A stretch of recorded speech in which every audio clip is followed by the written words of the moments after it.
जो यहाँ मौजूद हैं, आपके हम कुछ सवाल लेने की कोशिश करेंगे।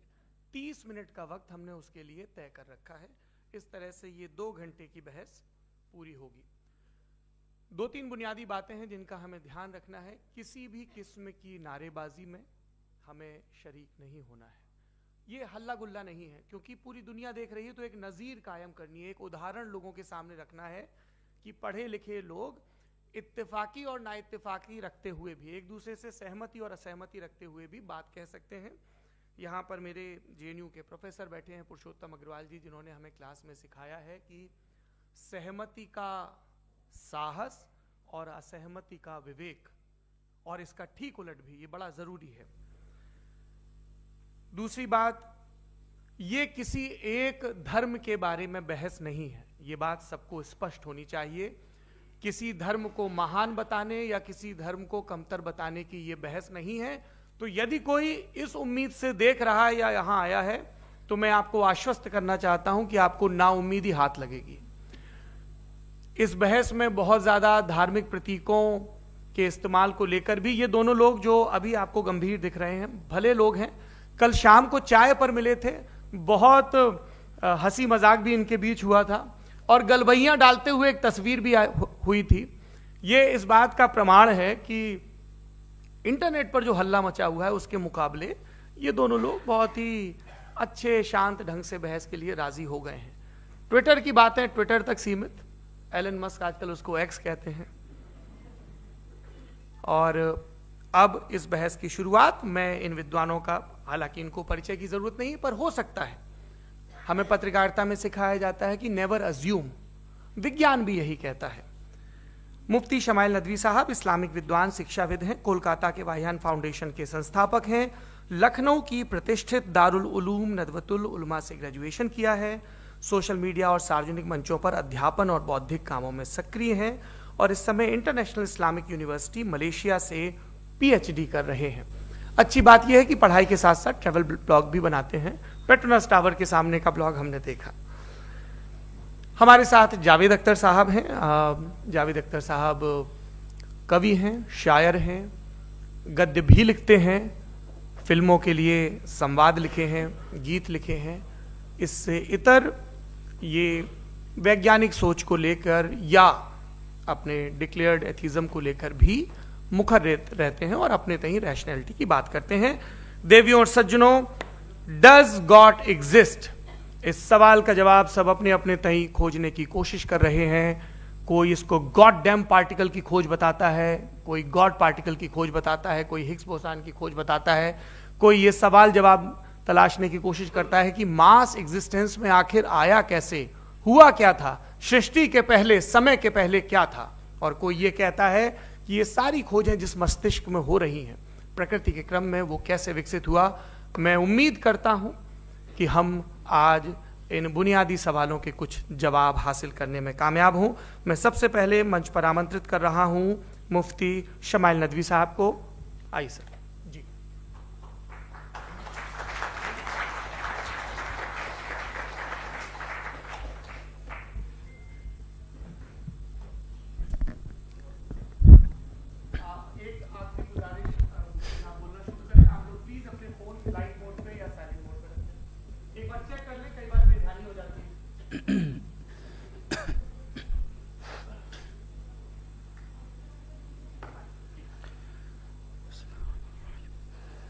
तमाम तारीफ़ें उस क्रिएटर के लिए जिसने इस यूनिवर्स को एक मकसद के तहत पैदा किया है।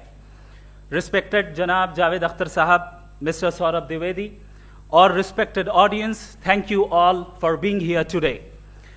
आज की डिबेट में चूंकि हम बात करने वाले हैं डज गॉड एग्जिस्ट के टॉपिक पर, तो ये एक ऐसा टॉपिक है जिसके मुताल्लिक कोई भी डिसीजन लेने के लिए अलग अलग स्टैंडर्ड्स हो सकते हैं। लिहाजा डिबेट के शुरू में यह ज़रूरी है कि हम ये जान लें कि आज के इस टॉपिक में कौन सा स्टैंडर्ड सही होगा और कौन सा गलत होगा। सबसे पहला स्टैंडर्ड जिसे मैं समझता हूं कि हमारे रिस्पेक्टेड जनाब जावेद अख्तर साहब बड़ी तेजी के साथ उसकी तरफ लपकेंगे, वो है साइंस। जबकि साइंस दर हकीकत खुदा के एग्जिस्टेंस को डायरेक्टली साबित करने या उसके एग्जिस्टेंस को डिनाई करने के लिए स्टैंडर्ड नहीं बन सकती।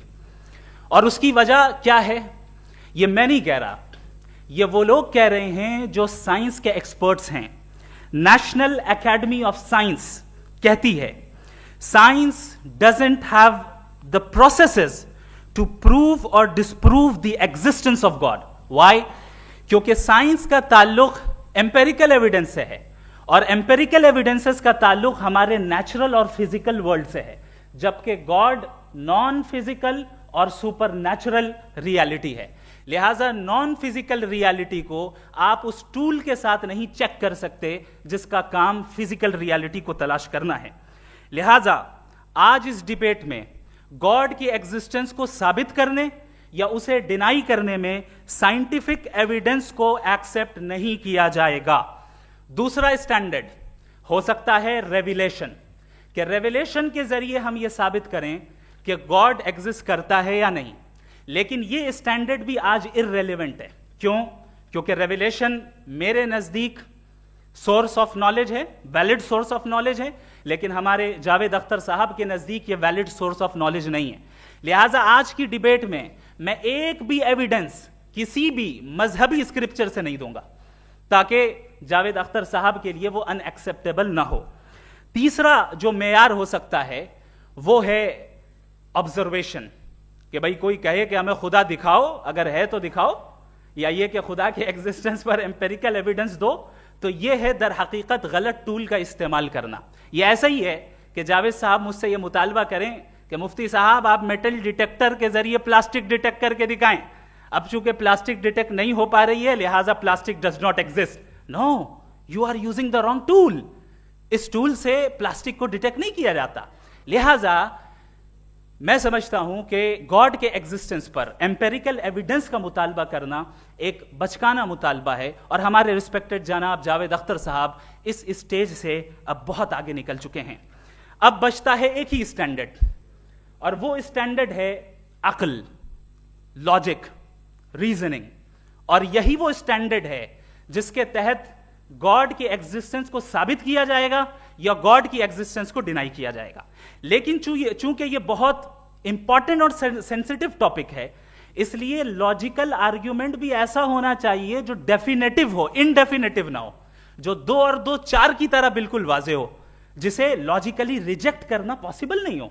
फॉर एग्जाम्पल हम कहें हमारे रिस्पेक्टेड मिस्टर सौरभ साहब, ये एक इंसान है और तमाम इंसान कॉन्शियस बीइंग है, लिहाजा नतीजा क्या निकला, हमारे सौरभ साहब भी कॉन्शियस बीइंग है।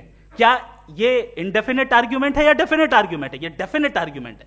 ये 2 और 2 की तरह वाजे है, इसमें किसी तरह जो है लॉजिकली इसको रिजेक्ट नहीं किया जा सकता। तो अगर आज हमारे जावेद अख्तर साहब ऐसी कोई अकली दलील और लॉजिकल एविडेंस दें खुदा के ना होने पर जो डेफिनेट भी हो, तो मैं ये ऐलान करता हूं कि यकीनन मैं उस एविडेंस को कबूल करूंगा और उस पर गौर करूंगा। लेकिन साथ में यह भी ऐलान कर देता हूं प्रेडिक्शन के तौर पर कि ऐसा कोई डेफिनेट आर्ग्यूमेंट कोई नहीं पेश कर सकता। दलील हम देंगे और डेफिनेटिव दलील देंगे, लॉजिकल दलील देंगे, ऐसी दलील देंगे जो एंटायर एथिस्टिक वर्ल्ड उसे रेफ्यूट नहीं कर सकती। चलें अब हम एक एग्जाम्पल सोचते हैं, एक सिनेरियो, सिंपल सिनेरियो, तमाम ऑडियंस से गुजारिश है, हम और आप एक आइसोलेटेड आइलैंड पर हैं, ऐसा आइलैंड जहां पे हमसे पहले कोई कभी नहीं गया। चलते चलते आपके सामने अचानक आपने देखा एक पिंक कलर की बॉल पड़ी हुई है। सबसे पहला सवाल आपके जहन में क्या आएगा कि ये बॉल यहां क्यों आई, कैसे आई, ये पिंक कलर की ही क्यों है, कोई और कलर भी हो सकता था, ये इसी शेप में क्यों है, कोई और शेप भी हो सकता था। नेचुरली आप इस तरफ पहुंचेंगे कि कोई ना कोई है जिसने इन स्पेसिफिक प्रॉपर्टीज के साथ इस बॉल को बनाया है और यहां पे रखा है। चूंकि आप जानते हैं कि ये जो बॉल है इसका एग्जिस्ट करना जरूरी नहीं है, ये एग्जिस्ट कर भी सकती थी, नहीं भी कर सकती थी, और एग्जिस्ट करना ही था तो किसी और फॉर्म में करती, किसी और कलर में करती। अब आप इस बॉल को एक्सपैंड करते चले जाएं, एक्सपैंड करते चले जाएं, एक्सपैंड करते चले जाएं, यहां तक कि ये बॉल यूनिवर्स के साइज की हो जाए। बताइए कि क्या साइज के बढ़ जाने से सवाल बदल जाएगा? हरगिज नहीं बदलेगा। अभी भी सवाल रहेगा ये यूनिवर्स कहां से आया, इन स्पेसिफिक प्रॉपर्टीज के साथ कहां से आया, क्यों आया, किसने बनाया, यह सवाल उस वक्त भी वैलिड रहेगा। लेकिन यह सवाल अगर हम जनाब जावेद अख्तर साहब से करें तो चूंकि इनका वर्ल्ड व्यू एथिस्टिक है, और सिर्फ इनका नहीं, मतलब जितने भी एथिस्ट हैं और एथिस्टिक वर्ल्ड व्यू को रखने वाले से अगर आप ये सवाल करें कि ये यूनिवर्स कहां से आया, तो इनका जवाब या तो आर्ग्यूमेंट फ्रॉम इग्नोरेंस होगा या डॉगमेटिक होगा। या तो ये कहेंगे कि मुझे नहीं पता कि ये कहां से आया, लिहाजा गॉड डज नॉट एग्जिस्ट, ये आर्ग्यूमेंट फ्रॉम इग्नोरेंस है, या ये कहेंगे कि ये यूनिवर्स खुद ब खुद बन गया। इसका मतलब ये है कि उस बॉल को भी खुद ब खुद बन जाना चाहिए, लेकिन बॉल के ताल्लुक से ये एक्सप्लेनेशन एक्सेप्ट नहीं की जाएगी कि ये खुद ब खुद बन गई, लेकिन यूनिवर्स के ताल्लुक से कर दिया जाएगा। इसे हम दूसरे अल्फाज में डॉगमा भी कह सकते हैं। दूसरी चीज, हमारे जावेद अख्तर साहब जरूर गॉड ऑफ गैप्स की मिसाल भी जरूर देंगे, और मिसाल देंगे कि पहले जमाने में बिजलियां कड़कती थी तो लोगों ने किसी एक खुदा की तरफ, और बारिश होती थी तो दूसरे खुदा की तरफ मंसूब कर दिया, उनके पास दलील नहीं थी। यह हमारा वर्ल्ड व्यू है ही नहीं, यह हमारा वर्ल्ड व्यू है ही नहीं, क्योंकि नेचुरल फिनोमेना के प्रोसेस की इंटरप्रिटेशन को जान लेने से यह कहां से साबित हो गया कि गॉड एग्जिस्ट नहीं करता है। इस पर मैं इंशाअल्लाह अभी आगे बात करूंगा।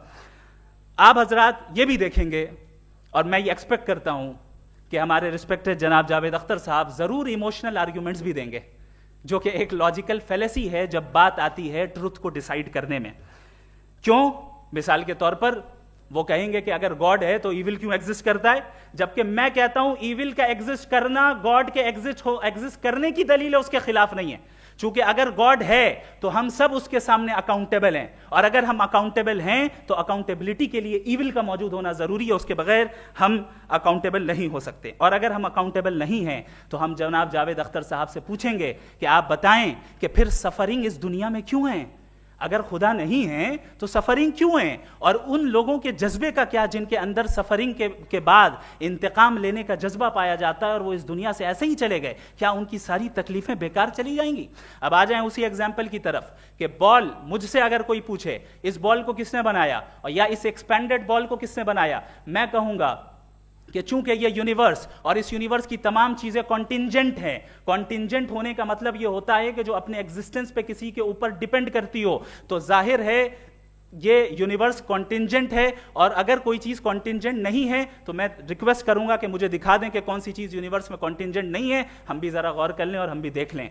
और जब कॉन्टिंजेंट चीजें मौजूद हैं तो फिलोसोफर्स की इस्तिलाह के मुताबिक, हम उस टर्मिनोलॉजी के मुताबिक हम उस जगह तक पहुंचते हैं और उस हस्ती तक पहुंचते हैं जिसे नेसेसरी बीइंग कहा जाता है, कि ये वो नेसेसरी बीइंग है जिसका मौजूद ना होना नामुमकिन हो। क्योंकि अगर ये मौजूद ना हो तो सारी चीजें एग्जिस्टेंस में आएंगी ही नहीं, और ये सारी कॉन्टिंजेंट चीजें उसी के ऊपर डिपेंड करती हैं। अब अगर आप ये सवाल करते हैं कि फिर उस हस्ती को किसने बनाया, फिर उसका कॉज क्या है, फिर उसका कॉज क्या है, फिर उसका कॉज क्या है, और एंडलेसली चले जाएं, इसे हम कहते हैं इन्फिनिट रीग्रेस ऑफ कॉजेस, जो कि लॉजिकल फेलेसी है।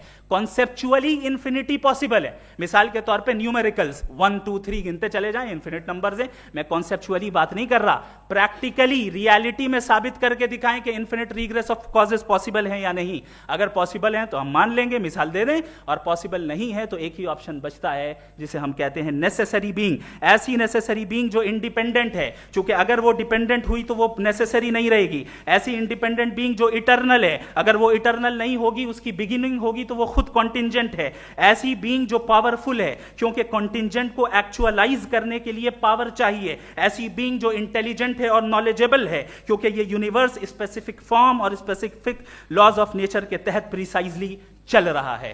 थैंक यू मुफ्ती साहब। मैं इन दलीलों के बाद जावेद अख्तर साहब से गुजारिश करूंगा, आप बैठ के बोलना चाहेंगे या वहां? जी।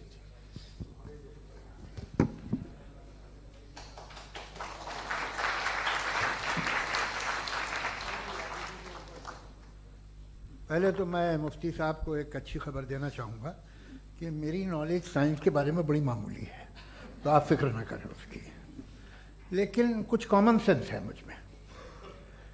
देखिए, ये खुदा का तस्वुर कोई नया तस्वुर नहीं है, ये सदियों से रहा है। ये कुछ रिलीजन 3000 साल पुराने होंगे, 4000 साल पुराने होंगे, लेकिन इंसान कोई 10,000 12,000 साल से एग्जिस्ट करता है होमोसेपियन की शक्ल में, और हमेशा कुछ ना कुछ मज़हब रहे। ये मज़हब जाहिलों के नहीं थे, ये मज़हब एक ऐसी ग्रीक सोसाइटी के थे जहाँ बड़े बड़े फिलोसफर्स पैदा हुए। ये मज़हब इजिप्शियंस के थे जिन्होंने पिरामिड्स बनाए थे।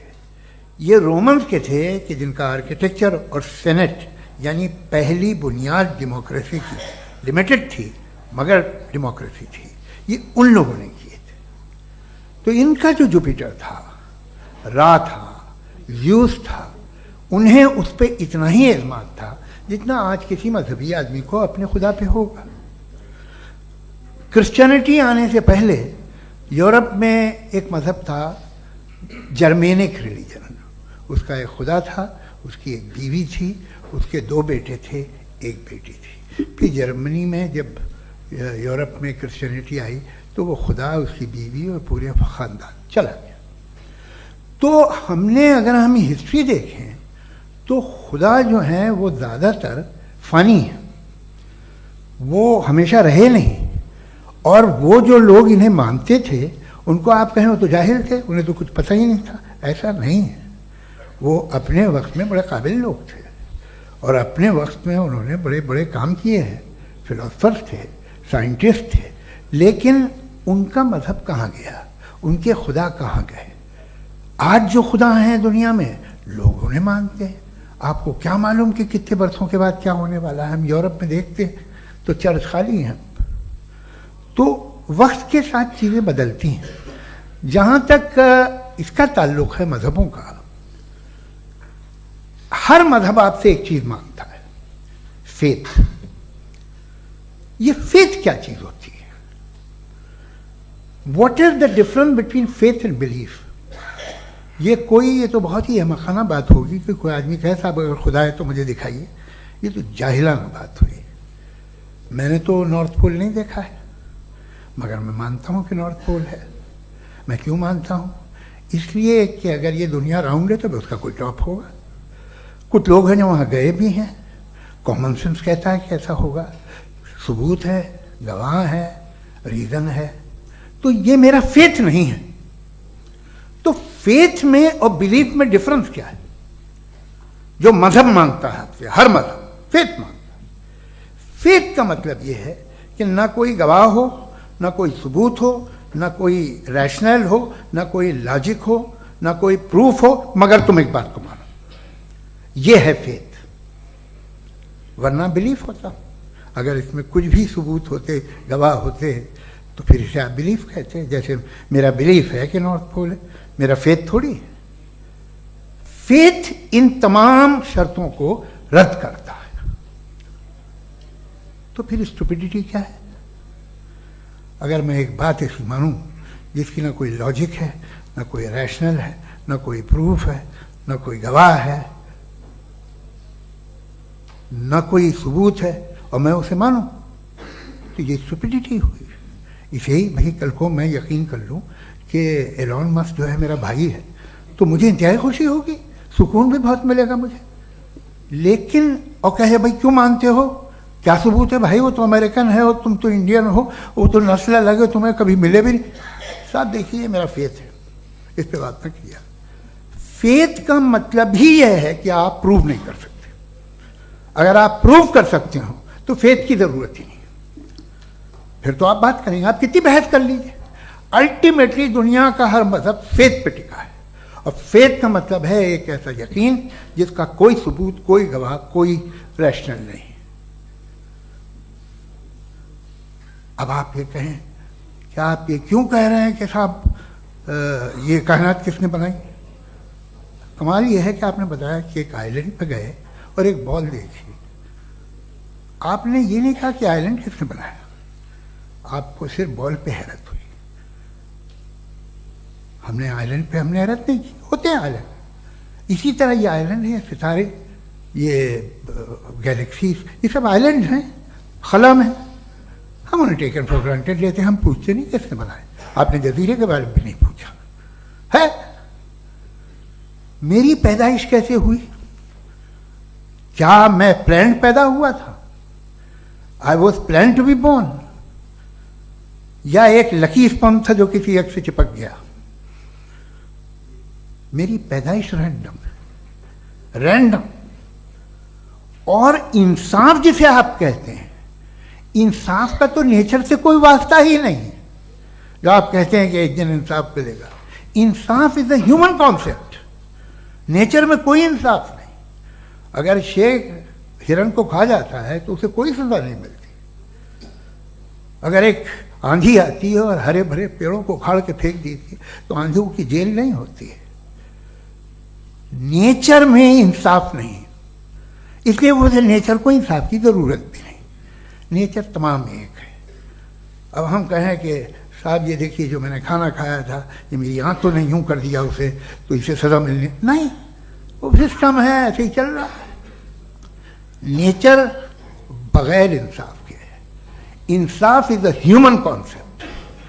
तो जो आपसे कहता है कि मैं तुम्हें इंसाफ दूंगा वो इंसानी जहन की पैदावार है। ये नेचुरल है ही नहीं, ये आसमानी है ही नहीं। नेचर का तसव्वुर, इंसाफ का तसव्वुर। भाई आप साथ मिलते हैं, अब आप लेफ्ट हैंड ड्राइव करते हैं, ये क्या है? तमाम सच, तमाम नेकी, तमाम शराफत लेफ्ट हैंड ड्राइव है। वरना क्या होगा, या तो आप क्रॉस कर देंगे, आपका एक्सीडेंट हो जाएगा, या आप किसी को मार देंगे, या ट्रैफिक जैम हो जाएगा। झूठ, बेईमानी, रिश्वतखोरी, ये तमाम जो है driving on the wrong side है। इसके ऊपर कुछ नहीं। ये तो हमने बनाया, जैसे हमने लेफ्ट हैंड ड्राइव बनाई है। ये कॉन्सेप्ट ऑफ इंसाफ जो है ये हमारा है, इसका नेचर से कोई वास्ता नहीं। शेर खा जाता है हिरन को, उसे जेल होती है क्या? कुछ भी नहीं, है ही नहीं। तो ये जो दुनिया के रिलीजन प्रॉमिस करते हैं आपसे इंसाफ, इसी से मालूम होता है कि ये मैन मेड है। ये तसव्वुर कहीं और का है ही नहीं। जो नेचर है, कुछ लोग कहते हैं नेचर ही खुदा है, तो नेचर में तो इंसाफ नहीं कहीं। और आप वादा कर रहे हैं कि तुम्हें मरने के बाद इंसाफ मिलेगा। मुझे अगर मिलेगा तो मैं बहुत खुश होऊंगा, लेकिन मैं यकीन नहीं कर पाता हूं, इसलिए कि मैं फेथ नहीं पैदा कर सकता। The very fact that religions demand faith, इसका मतलब है कि उनके पास जस्टिफिकेशन नहीं है। अच्छा था, फिर रिलीजन अगर मॉडरेशन में है, कोई सा भी नहीं, वो आप में कुछ खूबियां भी पैदा करता होगा, देखिए उससे ये फ़ायदा है, वो फ़ायदा है। अल्कोहल जो है वो ज़्यादातर दवाओं में यूज़ होती है, और एक सर्वे किया गया था अमेरिका में कि लॉन्जेटिविटी किन लोगों की है। तो एक तरफ वो लोग थे जो शराब पीते ही नहीं थे, और एक तरफ वो थे जो एक बोतल शराब रोज पीते थे। सबसे ज़्यादा लंबी उम्र उनकी है जो 2 पैक नाप के शराब पीते हैं और खाना खाते हैं। मगर हम शराब को बुरा समझते हैं, मैं भी बुरा समझता हूँ। क्यों? ऐसा होता नहीं। कुछ चीज़ों में आदत होती है जो बढ़ती है। आज तक में एक आदमी दूध पीता है, आप 10 साल बाद भी मिलेंगे तो एक ही गिलास पीता होगा। ऐसा नहीं होता, सुबह से दूध पीता रहता है। मिल्कोहलिक मैंने नहीं देखे, अल्कोहलिक होते हैं। ये टेंडेंसी है मजहब की कि वो बढ़ता है, जैसे कैंसर बढ़ता है, जैसे शराब बढ़ती है। कुछ लोग होंगे जो उसे सही तरह से यूज़ करते हैं। मुझे यकीन है कि हमारे मुफ्ती साहब भी उनमें से एक, इनसे बहुत खुशी हुई मुझे इनसे मिलकर। लेकिन कितने लोग हैं कि आज आप देखते हैं दुनिया में जो तबाहियाँ हैं, इनमें कितना हाथ है उन लोगों का जो बिलीवर कहते था मजहब ये नहीं कहता, ना कहता होगा, मगर जब ये मजहब पीते हैं तो ऐसे बिहेव करते हैं। थोड़ा सा अगर हो तो शायद बहुत अच्छी बात, लेकिन शराब थोड़ी सी नहीं रहती, उसमें टेंडेंसी है पहले। थोड़ा सा अगर 2-3 कैंसर के सेल हो ना बॉडी में तो आदमी स्लिम रहेगा, लेकिन वो 2-3 सेल नहीं रहते, वो मल्टीप्लाई होते हैं। जावेद साहब टाइम पूरा हो गया। टाइम हो गया, तो बस बात खत्म हो गई। अच्छा, मुझे कुछ और कहने को था भी नहीं। जी, मैं पहले जवाबी दौर के लिए इनवाइट कर रहा हूं मुफ्ती साहब को। Your rebuttal round 1, you have 7 minutes.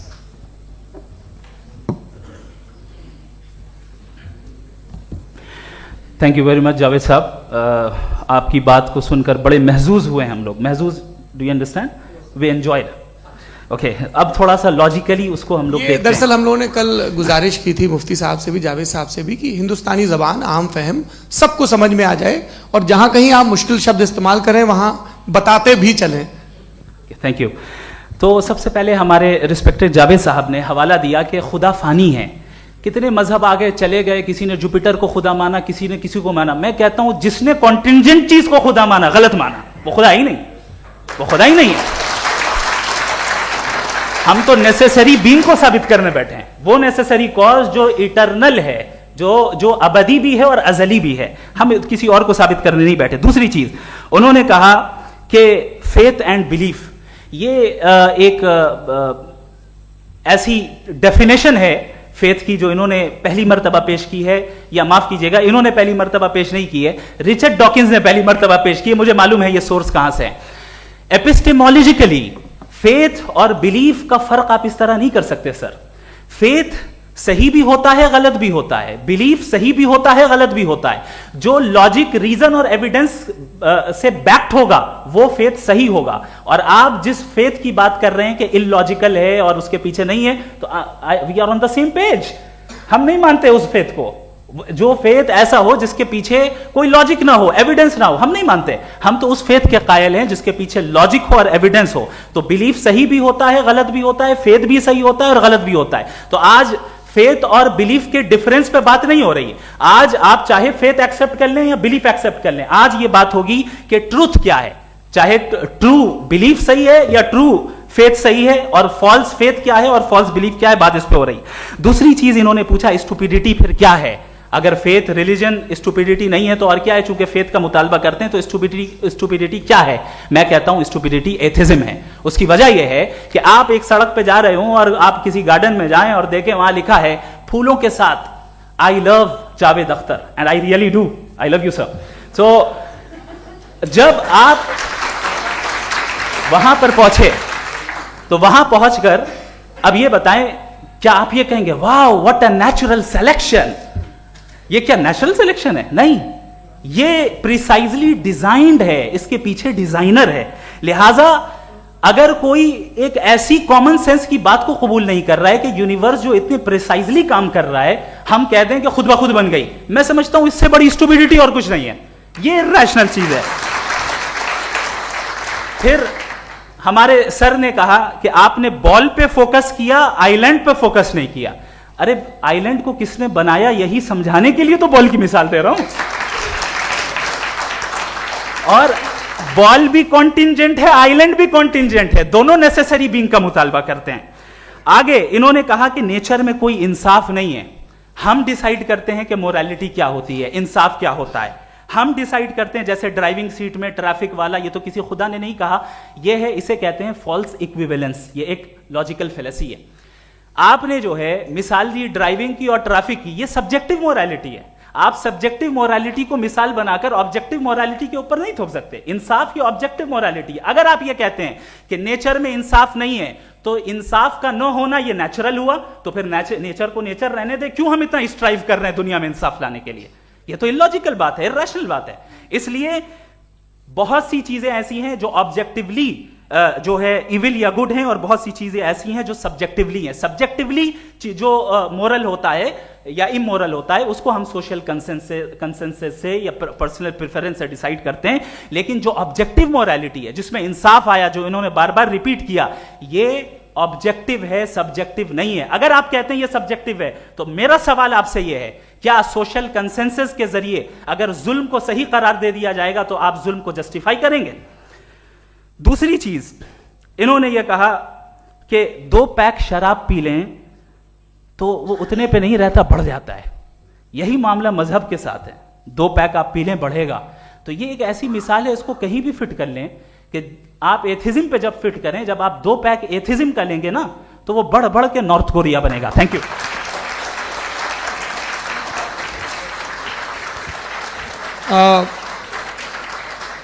First round की रिबटल के लिए मैं जावेद साहब को इनवाइट कर रहा हूं। आपके पास 7 मिनट का वक्त है, रीसेट कर दीजिएगा प्लीज।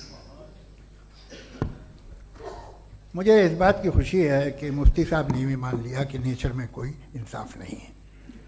तो कोई भी चीज़ जो इंसान ने नहीं बनाई है उसमें इंसाफ नहीं होता है। एक बात मैं आपसे अर्ज़ करूँ, ज़रा पता लगा लीजिएगा, ये जो आप बाग में जाते हैं बेहद खूबसूरत फूल देखते हैं ना, इनमें से कोई नेचुरल नहीं है। ये सारे फूल क्रॉस करके बनाए गए हैं। जो जंगल में फूल होते हैं नहायत मामूली होते हैं, ये फूल इंसानों ने बनाए हैं। जो आप बाग में देख के वाह वाह कहते हैं, ये इंसानों के बनाए हुए हैं। डिफरेंट फूलों को क्रॉस करके, डेवलप करके, फिर क्रॉस करके इस तरह से बनाए गए। नेचुरल फ्लावर नहीं। किसी जंगल वीरान में जाके आप गुलाब के फूल नहीं देखेंगे। ये सब बनाए हुए इंसान ने, बहुत से काम इंसान ने किए। बाकी है कि आपने मेरी एक बात का जवाब नहीं दिया, जिससे मुझे शिकायत है कि फेथ क्या है और आप फेथ मांगते क्यों हैं मुझसे।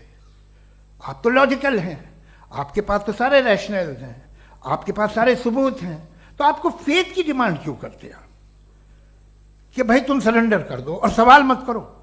कोई मजहब सारे सवाल करने की इजाजत नहीं देता है और मना करता है कि ज़्यादा सवाल ना करो, बह जाओगे तुम। आप क्यों रोकते हैं? हकीकत यह है कि इंसानी तारीख क्या है। इंसानी तारीख ये है कि दुनिया में दो तरह के लोग हुए। एक वो जिन्होंने अपनी लाइल्मी की परस्तिश की है, दूसरे वो जिन्होंने अपनी इग्नोरेंस या लाइल्मी से झगड़ा किया है और मालूम किया है कि क्या है। ये जो आप कह रहे हैं, आज आप हैरान हैं कि भाई ये यूनिवर्स कैसे बनी। लोग हैरान थे कि सूरज डूबता है तो इधर से कैसे निकलता।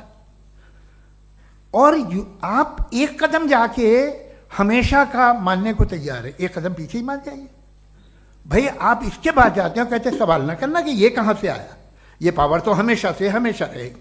तो आप यूनिवर्स के बारे में मानने में क्या तकलीफ है? एक कदम पहले रुक जाइए, ये हमेशा से थी या नहीं थी हमें मालूम नहीं है। और ये कहना कि हमें मालूम नहीं है, कमाल ये है कि दुनिया के सारे मजहब सब जानते हैं ये दुनिया कैसे बनी थी, कैसे मिटेगी, मरने के बाद क्या होगा, इनको सब इल्म है। इनको किसी को डायनासोर होते थे पहले ये नहीं पता था, किसी को नहीं पता। किसी भी दुनिया की मजहबी किताब में डायनासोर का जिक्र नहीं है। लेकिन बाकी सब बातें, how to make universe in 4 easy lessons and बाकी सब पता है। जिसको सब पता है वो गड़बड़ है। हम में ये इंकिसार, ये ह्यूमिलिटी होनी चाहिए कि हम ये कहें कि हमें ये बहुत सारी बातें नहीं मालूम, लेकिन हम उनकी परस्तिश न करना, अपनी लाइल्मी को की परस्तिश न करें, हम उसे पता लगाने की कोशिश करें। जिस दुनिया में आप बैठे हैं सर, ये हॉल जो है, ये इलेक्ट्रिसिटी जो है, ये माइक जो है, जिस हवाई जहाज से आप आए थे, वो जिस कार से आप यहाँ आए हैं, ये सब उन लोगों की बनाई हुई है जिन्होंने सवाल किए थे। ये दुनिया जिसमें आप आज आराम से हैं, ये उन लोगों की बनाई है कि जिन्होंने सवाल किए थे। और हर स्टेज पे इन सवालों को मकरूह कहा गया था, गलत कहा गया था। आप जरा तारीख पढ़िए, एक बड़ी दिलचस्प किताब है बर्ट्रैंड रसेल की, जिसमें उसने रिलीजन एंड साइंस कि कब से रिलीजन जो है साइंस के अगेंस्ट है। और हद तो यह है कि भाप के इंजन के खिलाफ थे, स्टीम इंजन के भी खिलाफ थे, और फतवे हुए उन पर, वेटिकन ने दिए। तो ये हमेशा, अभी जैसे ही ये राइट विंगर आते हैं अमेरिका में पावर में, तो वो जो अपना ये क्या बोलते हैं उसे, सीड क्या बोलते हैं, सीड क्या जो, हाँ नहीं सीड जो होते हैं जिस पे जी नहीं भाई, वो जो ह्यूमन बॉडी के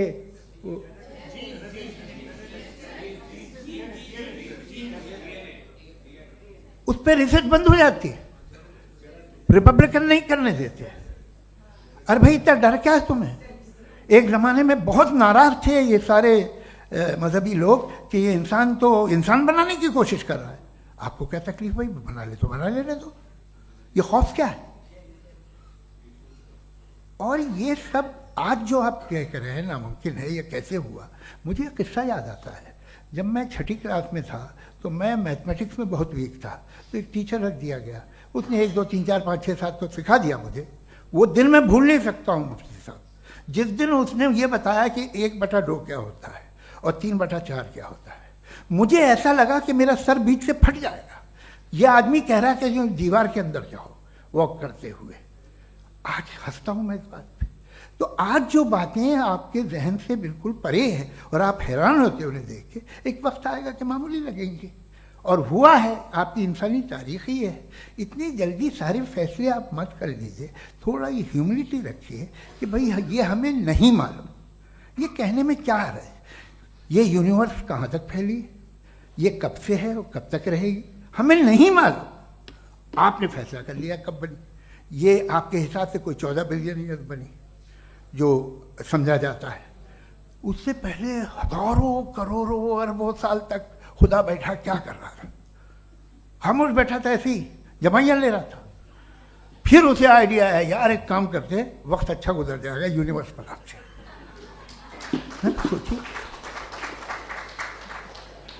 वो तो हमेशा से है ना, मगर यूनिवर्स हमेशा से नहीं है, ये तो बनाई गई है। और उससे पहले क्या था, इनका क्या काम था? कैसी बात है, ये बड़ा आसान है। जो बात हमें आज धीरे धीरे पता चली है, बरसों 2000 और 2500 साल पहले आपको किसी ने बता दिया कि क्या था, आप मान गए और तब से वही मान रहे हैं जो 2500 साल पहले कहा गया था। सब कुछ बदल गया है, सॉल्व हो रही हैं चीज़ें। अभी साइंस बिल्कुल दावा नहीं करती, या कोई फिलोसफर ये दावा नहीं करता कि हमें सब मालूम, बल्कि वो कहता है कि हमें जितना मालूम होता है उससे ये मालूम होता है कि हमें कितना कम मालूम। तो हम अपनी जहालत से लड़ें, उसकी परस्तिश ना करें। जी, टाइम है। Thank you so much. मैं तर्कों की श्रृंखला में राउंड 2 के लिए मुफ्ती साहब को आमंत्रित कर रहा हूं। आपके पास एक बार फिर से 7 मिनट का वक्त है। शुक्रिया। जनाब जावेद अख्तर साहब कई मर्तबा दोहरा रहे हैं कि फेथ का मतलब बताइए, फेथ का मतलब बताइए। मैंने बता दिया, फेथ सही भी होता है, गलत भी होता है। और आज हम फेथ पे बात नहीं कर रहे, हम ट्रुथ और डज गॉड एग्जिस्ट पे बात कर रहे हैं। क्या डज गॉड एग्जिस्ट, ये ट्रुथ यानी गॉड है या नहीं है, इसमें से दोनों ट्रुथ क्या है। अब आप उसे फेथ कह लें, बिलीफ कह लें, नॉट माई बिजनेस। उसके बाद आपने कहा कि भाई सवाल करने से मजहब रोकता है। मैं कहता हूं जो रोकता है वो रोकता होगा, मैं नहीं रोकता, बल्कि सवाल करें, सवाल करना चाहिए। सवाल कर करके तो हम आगे बढ़ते हैं, तरक्की करते हैं, और इसीलिए मैं आज यहां पे आया हूं। लेकिन सवाल सिर्फ खुदा से नहीं होगा, आपसे भी होगा। सवाल एथिज्म से भी होगा, सवाल सिर्फ मजहब से नहीं होगा, सबसे होगा। और आज मैं सवाल करूंगा और उम्मीद है कि आप जवाब देंगे। अभी तक आपने वैसे कॉन्टिंजेंसी आर्ग्यूमेंट का कोई जवाब नहीं दिया। चलें, आपने कहा यूनिवर्स के बारे में इटर्नल क्यों नहीं बोल देते। ये चूंकि लॉजिकली पॉसिबल ही नहीं है कि यूनिवर्स इटर्नल हो। यूनिवर्स एक कॉन्टिंजेंट चीज है जो टाइम एंड स्पेस के पाबंद है, टाइम एंड स्पेस से बाउंड है। जो टाइम एंड स्पेस से बाउंड होगा वो कॉन्टिंजेंट होगा, जो कॉन्टिंजेंट होगा वो उसकी बिगिनिंग हुई होगी, जिसकी बिगिनिंग हुई होगी वो इटर्नल नहीं हो सकता। ये तो कॉमन सी बात है। आपने कहा कि किसी मजहबी किताब में डायनासोर का जिक्र नहीं है। अफसोस कि आज तक किसी मैथमेटिक्स के किताब में मुझे डायनासोर का जिक्र नहीं मिला। तो इसका मतलब मैथमेटिक्स की किताब बेकार है? नहीं, उसका वो टॉपिक नहीं है। रेवलेशन का और मजहबी किताबों का टॉपिक ये नहीं है कि आपको आके बताए साइकिल कैसे बनाते हैं, या आकर ये बताएं कि जो है डायनासोर कब था। वो तो मोरालिटी सिखाने आया है, गॉड के बारे में बताने आया, नॉन फिजिकल रियलिटी की हकीकत को सिखाने के लिए आया। रिलीजियन साइंस को रोकता है? नहीं रोकता। अगर रोकता है तो गलत करता है। रिलीजियन साइंटिज्म को रोकता है, जिसमें हमारे जावेद साहब मुब्तला है। साइंस और साइंटिज्म में फर्क है। साइंटिज्म यह है कि आप समझें कि साइंस और साइंटिफिक मेथोडोलॉजी ये नॉलेज को हासिल करने का वाहिद सोर्स ऑफ नॉलेज है। यह है साइंटिज्म। हम इसे रिजेक्ट करते हैं। हम साइंस को तो तरक्की करते हैं, भाई आप हमारी पूरी तारीख कर लें, पढ़ लें तो आपको पता चल जाएगा। बहरहाल ये अलग टॉपिक है। उसके बाद इन्होंने एक लफ्ज कहा, वेटिकन ने फतवा दिया। वेटिकन का फतवे से कोई ताल्लुक नहीं है, दोनों कॉन्ट्राडिक्टरी अल्फाज हैं। उसके बाद उन्होंने कहा कि भाई हमें नहीं मालूम। अगर नहीं मालूम तो क्लियरली कह देना कि नहीं मालूम है, इसमें क्या हर्ज है। तो वही तो मैं कह रहा हूं ना कि आप कह दें कि नहीं मालूम, लेकिन क्लेम क्यों कर रहे हैं कि गॉड एग्जिस्ट नहीं कर रहा है। आप कह दें नहीं मालूम है, हो सकता है हो सकता ना हो, लेकिन आप क्लेम कर रहे हैं। द मोमेंट यू से God does not exist. This is a claim. And now the burden of proof is upon you too. जैसे हमारे ऊपर है. और क्यों है मैं बताता हूं. क्यों है ये भी मैं बताता हूं. Philosophically जो क्लेम होता है ना, सिर्फ ये नहीं होता कि इंसान कहे पॉजिटिव क्लेम करे और नेगेटिव क्लेम करे तो बर्डन ऑफ प्रूफ नहीं है. आप मिसाल के तौर पे मैं कहूं कि फुला उस कमरे में कोई नहीं है, मैंने एक नॉलेज का क्लेम किया है. उस कमरे में कोई नहीं है, मैंने एक नॉलेज का क्लेम किया. या तो मैं कहूं मुझे नहीं पता, हो भी सकता है नहीं भी हो सकता है, this is not a claim. लेकिन जब मैं कह रहा हूं कि वहां कोई नहीं है या मैं कह रहा हूं वहां कोई है, दोनों क्लेम है और दोनों के ऊपर बर्डन ऑफ प्रूफ है. हमारे ऊपर भी बर्डन ऑफ प्रूफ है. मैंने कंटिजेंसी आर्ग्यूमेंट दिया, इसे तोड़कर दिखाइए. आखिरी चीज, इन्होंने कहा कि खुदा दुनिया बनाने से पहले 150 साल पहले या करोड़ों साल पहले क्या कर रहा था. अरे हजरत, चलें, बहरहाल मैं जवाब दे देता हूं. आप हमारे रिस्पेक्टेड पर्सनालिटी हैं, अगर आप नहीं होते तो मैं ऐसे एंटरटेन ही नहीं करता. टाइम, ये 100 साल पहले या 100 साल बाद, पहले बाद में अभी, ये वो अल्फाज हैं जिनका ताल्लुक टाइम से है. टाइम शुरू ही हुआ है यूनिवर्स की बिगिनिंग के बाद, तो उसके पहले खुदा क्या कर रहा था, सवाल इलॉजिकल है. ये फेलेसी है. यानी आप ये कह रहे हैं कि यूनिवर्स के बनने से पहले खुदा क्या कर रहा था. टाइम के बनने से पहले, पहले का ताल्लुक टाइम से, टाइम उस वक्त था ही नहीं, तो ये सवाल ही इनवैलिड है खुदा के ताल्लुक से. दूसरी चीज, आर्ग्यूमेंट ऑफ कंटिजेंसी जो मैंने आपके सामने पेश की है, आपने बार बार ये प्रूफ किया और ये कह रहे हैं कि गॉड ऑफ गैप्स.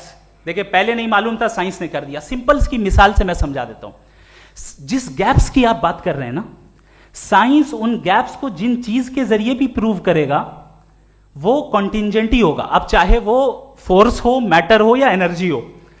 लिहाजा सवाल हमारा उस वक्त भी वैलिड होगा जब तक कि आप नेसेसरी बीइंग पे ना आ जाएं. और इन्फिनिट रिग्रेस पॉसिबल नहीं है of causes in practical world, तो जाहिर है कहीं रुकना पड़ेगा. जहां रुकेंगे वही खुदा है. दूसरी चीज, आपने ये क्या कह रहा था मैं, किस पॉइंट को? What? Oh no, after that. Just now. हाँ, जहां रुकेंगे वही खुदा है. बहरहाल, तो टाइम का जिक्र हो गया. गॉड ऑफ गैप, सॉरी, या इसकी एक मिसाल आप ले लें. एक कार है, एक साहब ने देखा कि भाई कार जो है उसके व्हील्स कितने अच्छे लगे हुए हैं सही जगह पे, स्टीयरिंग जो है कितने अच्छे जगह पे लगी हुई, और सीट्स कितने वेल डिजाइंड है, कितनी प्रिसाइजली ये कार काम कर रही है. तो जरूर कोई ना कोई इसे क्रिएट किया है, किसी ने क्रिएट किया है. अब जावेद साहब आए और कहे, अरे जनाब बोनेट खोलिए, इसमें इंजन है, इंजन इस कार को चला रहा है, hence prove no one has created the car. This is illogical, this is irrational. आपने इंजन के जरिए उस गैप को तो साबित किया, लेकिन क्या उससे कार की जो क्रिएशन है और उसका जो क्रिएटर है ये इम्पॉसिबल हो जाए? ऐसा पॉसिबल है? उसका सवाल खत्म हो जाए, ऐसा पॉसिबल है? नहीं. आपने गैप्स को फिल करके, कॉन्टिंजेंट चीजों से गैप्स को फिल करके हमारे ऑब्जर्वेशन को और ब्रॉड कर दिया.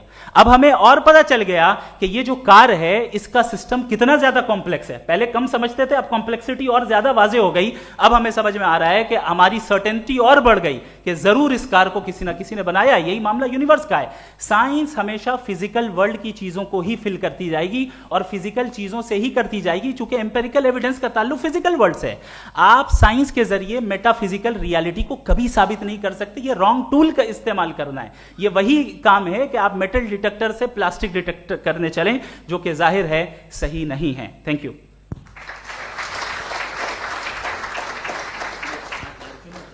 जी, ये आर्ग्यूमेंट का राउंड 2 है. हाँ. 7 मिनट है. पहले तो मैं आपसे अर्ज करूं कि आपने कहा कि जब कायनात ही नहीं थी तो वक्त भी नहीं था, कुछ भी नहीं था. कैसे नहीं था? खुदा था. एक एग्जिस्टेंस तो था ना खुदा का. तो जब खुदा था तो वक्त भी होगा. ऐसा नहीं कि कुछ भी नहीं था, खुदा था. अच्छा, बाकी एक आपने कहा साहब आप साबित कीजिए, आपके पास भी लॉजिक है या मेरे पास भी लॉजिक है. आप मेरा जिम्मेदारी नहीं है साबित करना कि खुदा है. बर्टन रसल ने बड़ी अच्छी बात कही. बर्टन रसल ने बड़ी अच्छी बात कही. मैं आपसे अगर ये दावा करूं कि एक चाय की केतली मरीख के चारों तरफ घूम रही है, मार्स के चारों तरफ, तो यह आपका काम नहीं है कि आप साबित करें कि कोई चाय की केतली नहीं है. ये मेरा काम है, मैंने दावा किया है। ये दावा तो मजहबी लोग करते हैं कि खुदा है, मैं क्यों साबित करूं कि नहीं है? जब तक आप मुझे कन्विंस नहीं कर देंगे मैं नहीं मानूंगा। आपकी जिम्मेदारी है, मेरी जिम्मेदारी नहीं है। दोयम ये कि ये जो आप कह रहे हैं, जो गैप्स हैं, ये गैप जब जब किसी मजहब को चैलेंज करते हैं, जब ऐसा कोई बात आती है तो हंगामा हो जाता है कि जब वो चैलेंज करें किसी फेथ को। ये तमाम साइंस जो है इसे मुख्तलिफ जगहों पे मुख्तलिफ वक्तों में मजहब ने रोकने की कोशिश की है। ये किताब है religion and science Bertrand Russell की, पढ़िएगा, अच्छी लगेगी आपको। तारीख ही है साइंस, मजहब की साइंस से उसका यही रिश्ता है। अच्छा, अब ये हम सोचें कि बहरहाल ये वजूद जो है मजहब और ये बिलीव इन गॉड इंसान को बेहतर बना देता है, तो एक काम कीजिए, हिंदुस्तान वर्ल्ड का नक्शा लीजिए और मार्क कीजिए कि रिलीजन कहाँ कहाँ ज़्यादा है, कहाँ कहाँ, चाहे वो लैटिन अमेरिका हो या मिडल ईस्ट हो या फार ईस्ट हो या हिंदुस्तान के वो इलाके जहाँ मजहबियत ज़्यादा है। रख दीजिए नक्शा अलग। अब दूसरा नक्शा कि कहाँ कहाँ नाइंसाफ़ी, रिप्रेशन, औरतों के हुकूक की पामाली, जुल्म, डिक्टेटरशिप कहाँ है, नक्शा एक ही होगा। तो आप मुझे बताएं कि जो इसका तरकीब इस्तेमाल क्या है, खुदा का तरकीब इस्तेमाल तो बताइए। आप छोटी सी दवा सड़क पे बेचते हैं, उसकी भी तरकीब इस्तेमाल बताते हैं। इसके इस्तेमाल से तो फायदे नहीं हुआ किसी को। जो सारे के सारे खराब मुल्क हैं, खराब समाज है, वो सारे जुल्म खुदा के नाम पे करते हैं। वो गलत करते हैं, सही करते हैं, मुझे क्या लेना देना उससे। इस्तेमाल से मालूम होता ना। एक विस्की की बोतल कभी शायद देखी हो आपने, लाल रंग की होती है, उस पर रोशनी और छपड़ा इंतहाई खूबसूरत लगती है, क्या बिगाड़ रही है किसी का? उसका इस्तेमाल गलत है, इसलिए आप उसे नापसंद करते हैं। इसका इस्तेमाल गलत है, इस तसव्वुर का इस्तेमाल ही गलत है और हमेशा से गलत हुआ है। आप देख लीजिए, इंसानी तारीख देख लीजिए, आज देख लीजिए, हिंदुस्तान देखिए, दुनिया देख लीजिए, क्या हो रहा है। इसे कैसे इस्तेमाल कर रहे हैं फेथ वाले लोग? क्या फेयर हैं, जस्ट हैं, जो अपने खुदाओं पे यकीन रखते हैं? वो किस तरह के लोग हैं?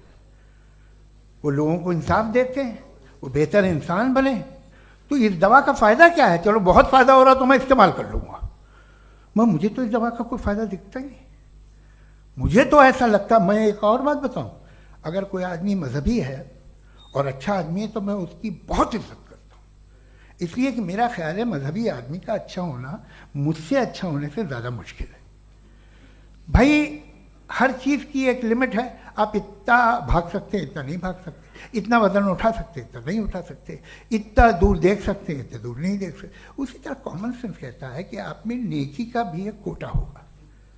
अब आप अगर सुबह जाते हैं अपनी इबादत गाह और इबादत करते हैं तो बाहर निकलते हैं तो आप तो यही महसूस करते हैं कि आपने एक बहुत अच्छा काम किया, आपकी नेकी का एक बहुत बड़ा कोटा खर्च हो गया जिससे किसी का कोई फ़ायदा नहीं। मैं तो नहीं जाता हूँ तो मुझे तो किसी को खाना खिलाना पड़ेगा, किसी बेवा की मदद करनी पड़ेगी। मैं अपना कोटा कैसे कंज्यूम करूँ?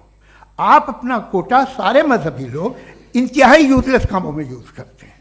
उसके बाद भी अगर आप में बच्ची है थोड़ी सी शराफत तो भाई वाह क्या बात है।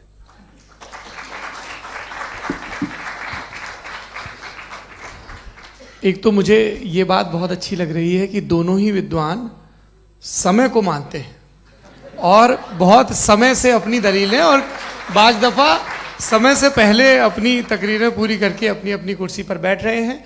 ये इस आर्ग्यूमेंट का राउंड 2 पूरा हुआ। अब रिबटल का राउंड 2 है और उसके बाद क्रॉस एग्जामिनेशन होगा।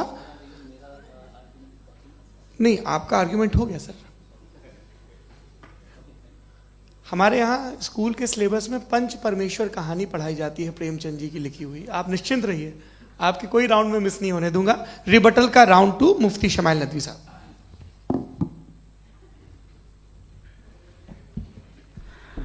असल में जो हकीकी प्रॉब्लम है, असल प्रॉब्लम है वो ये है कि जावेद साहब के पास कॉन्सेप्ट ऑफ गॉड क्लियर नहीं है। इन्होंने कहा कि कायनात से पहले खुदा तो था, तब भी तो टाइम होगा। ये टाइम कायनात का हिस्सा है। हम खुदा, उस खुदा को मानते हैं नेसेसरी बीइंग का टाइमलेस होना जरूरी है, चूंकि वो टाइम का क्रिएटर है। जब उसने टाइम को क्रिएट किया तो वो खुद टाइम पे कैसे होगा? उसने जब स्पेस को क्रिएट किया तो खुद स्पेस में कैसे होगा? अगर वो टाइम एंड स्पेस को पहले से ही उसका पाबंद है तो फिर किस चीज को उसने क्रिएट किया? लिहाजा ये सवाल गलत है कि खुदा था तो टाइम होगा, बिल्कुल नहीं। टाइम के पाबंद हम है, खुदा नहीं है। हम फिजिकल वर्ल्ड से ताल्लुक रखते हैं, वो मेटाफिजिकल रियलिटी है। दूसरी चीज इन्होंने मिसाल दी कि चाय की केतली हवा में घूम रही होगी, और पता नहीं शायद वो बर्टन रसल का उन्होंने हवाला दिया। बहरहाल यही प्रॉब्लम है। प्रॉब्लम यही है कि हम चीजों के दरमियान डिफरेंशिएट नहीं कर पाते। ये जो आपने मिसाल दी ये इमेजिनेशन है, और मैं जो साबित कर रहा हूं वो लॉजिकल नेसेसिटी है। आप इमेजिन करने आए तो कुछ भी करें, जुपिटर में पिंक एलिफेंट होगा, यूनिकॉर्न होगा, करें, उससे कायनात पे क्या फर्क पड़ता है? उससे आप लॉजिकल नेसेसिटी साबित नहीं कर सकते। मैं तो उस प्राइम कॉज की बात कर रहा हूं, उस नेसेसरी बीइंग की बात कर रहा हूं जिसके बगैर इस कायनात का एग्जिस्टेंस मुमकिन नहीं है। दूसरी चीज, मजहब को साइंस चैलेंज करती है वगैरह वगैरह, ये हमारा टॉपिक ही नहीं है। मैं इस पे बात करूंगा तो फिर मेरा वक्त चला जाएगा। मजहब के ऊपर चूंकि हमारी डिस्कशन नहीं है, साइंस को मजहब और बिलखुसूस मैं और हमारा वर्ल्ड व्यू कम अज कम साइंस को पीछे नहीं करता है, साइंटिज्म की मजम्मत करता है। इसकी वजाहत मैंने पहले कर दी। दूसरी चीज इन्होंने कहा वर्ल्ड का नक्शा लीजिए, वर्ल्ड मैप लीजिए, दो अलग अलग जगह की। हजरत मैंने ये होमवर्क किया था, और मैंने मिडिल ईस्ट का एक नक्शा लिया और यूरोप का एक नक्शा लिया, ये मजहबी इलाका और ये लिबरल और एथीस्ट इलाका। मुझे पता चला कि सबसे ज्यादा रेप केसेस जो हैं वहां पर है।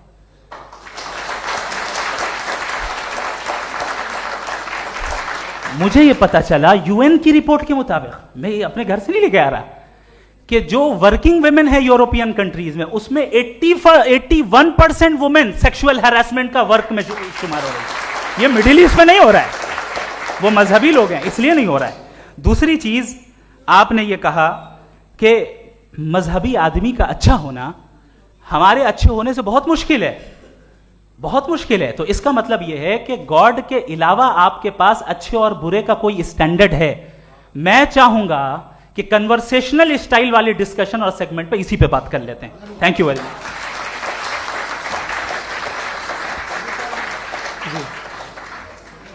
ये रिबटल का राउंड 2 है। आपके पास 5 मिनट का वक्त है, और इसके बाद क्रॉस एग्जामिनेशन शुरू करेंगे। आप चाहें तो जो इन्होंने सवाल पूछे उनके जवाब आप रिबटल में भी दे सकते हैं। जी जी, देखिए, पहले तो ये बात कि ये मिसाल गलत नहीं है, गलत है।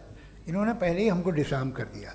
कह लिया अकल से मामला सॉल्व नहीं हो सकता, लॉजिक से आप पहुंच नहीं सकते। ये एक मेटाफिजिकल चीज़ है। मेटाफिजिकल अजीब सा लफ्ज़ है, ठीक से किसी को माने नहीं मालूम इसके, तो ऐसा लगता है कुछ बड़ी चीज़ है।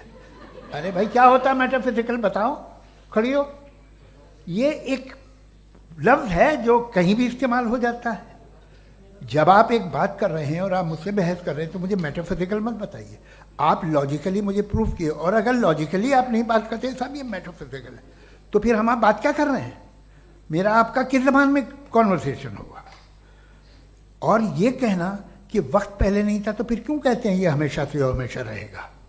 हमेशा वक्त है, तो आप कैसे कहते हैं वो हमेशा से है और हमेशा रहेगा? हमेशा का मतलब है कोई वक्त, अगर वक्त ही नहीं है तो हमेशा कैसे? बाहर वो रहेगा।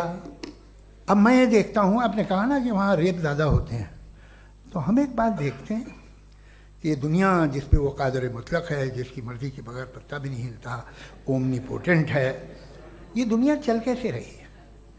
और इस दुनिया का हाल क्या है? 45,000 बच्चे जो 10 साल की उम्र से कम थे वो गाजा में मरे। भूख से काला हांडी में बच्चे मरते हैं और डिप्थेरिया से मरते हैं। डिप्थेरिया अजीब मर्ज है, गले में जाली बनना शुरू होती है, बच्चा नीला हो जाता है, गरीब का बच्चा, इसलिए कि उपास इलाज में। ये कादर मुतलक है जो चाहे कर दे, इससे आप दुआएं मांगते हैं हमारी ये काम कर दे वो कर दे, तो इसका मतलब डे टू डे लाइफ में वो इंटरफेयर करता है और ये देख रहा है वो। अगर वो वाकई भी है फॉर डिस्कशन से, तो मैं जब दुनिया देखता हूँ तो मेरे दिल में उसके लिए कोई इज्जत नहीं पैदा होती। ये क्या कर रहे हो तुम पूरे ऑल पावरफुल हो, ओमनीपोटेंट हो, ओमनी प्रेजेंट हो। तुम तो वहाँ गाजा में रहे होगे ना, तुम हर जगह हो। तुम देख रहे थे कि बच्चे की कैसे धज्जियाँ उड़ रही, तुम देख रहे थे और तुम चाहते हो मैं तुम्हारी परस्तिश करूँगा, तुम हो भी। अरे यार, इससे अच्छे तो हमारे चीफ प्राइम मिनिस्टर हैं, कुछ तो ख्याल करते हैं। कमाल है, आप किसकी इबादत कर रहे हैं? अगर वो है भी, ये दुनिया नाइंसाफी से, जुल्म से, जबर से, तशद्दुद से भरी हुई। और आप ये मत कहिएगा कि वो देख रहा है और वो बताएगा एक दिन। अगर वो देख रहा है और इंटरफेयर नहीं करता तो आप दुआ क्यों मांगते? आप कहते हैं मेरा ये काम करा दे, इसके मतलब है वो दखल दे सकता है, वो आपको नौकरी दिलवा सकता है, भले दूसरे आदमी को न मिले, मगर आपका काम कर देगा चूंकि आपने दुआ मांगी है। तो जब वो आपको नौकरी दिला सकता है, लड़की की शादी कर सकता है, बेटे को ग्रीन कार्ड दिलवा सकता है, तो कम से कम ये जो मर रहे हैं बच्चे, इनको रोक दे, कुछ तो करे। मुझे तो दुनिया में, इस दुनिया का कोई मालिक है, इसका ओमनीपोटेंट कोई रूलर है, और ये दुनिया ऐसी चल रही है। मैं तो चाहूँगा कि भाई ना हो, अगर हो तो बड़ी शर्मिंदगी की बात है। शुक्रिया।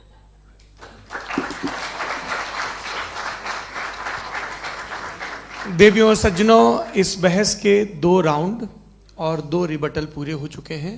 अब सबसे ज़रूरी और सबसे मुश्किल राउंड शुरू हो रहा है, क्रॉस एग्जामिनेशन का। अब इन विद्वानों की सज्जनता की एक परख भी होगी, और वक्त हमने 16 मिनट का तय किया है। पहला सवाल आप पूछना चाहेंगे? जी बिल्कुल। पहले बोले भी आप माइक ले लीजिएगा हाथ में, ये नीचे से ऑन जी। मैं बोलता हूँ, ये डायस हटा सकते हैं क्या हम थोड़ा क्विकली? डायस पीछे कर दीजिए बस थोड़ा सा, है, ताकि ये जो दाएं बाएं लोग बैठे हैं, इसे हटा ही दीजिए। अब हम वहाँ तो जाने वाले नहीं। आराम से आराम से दोनों तरफ से हटा दीजिए।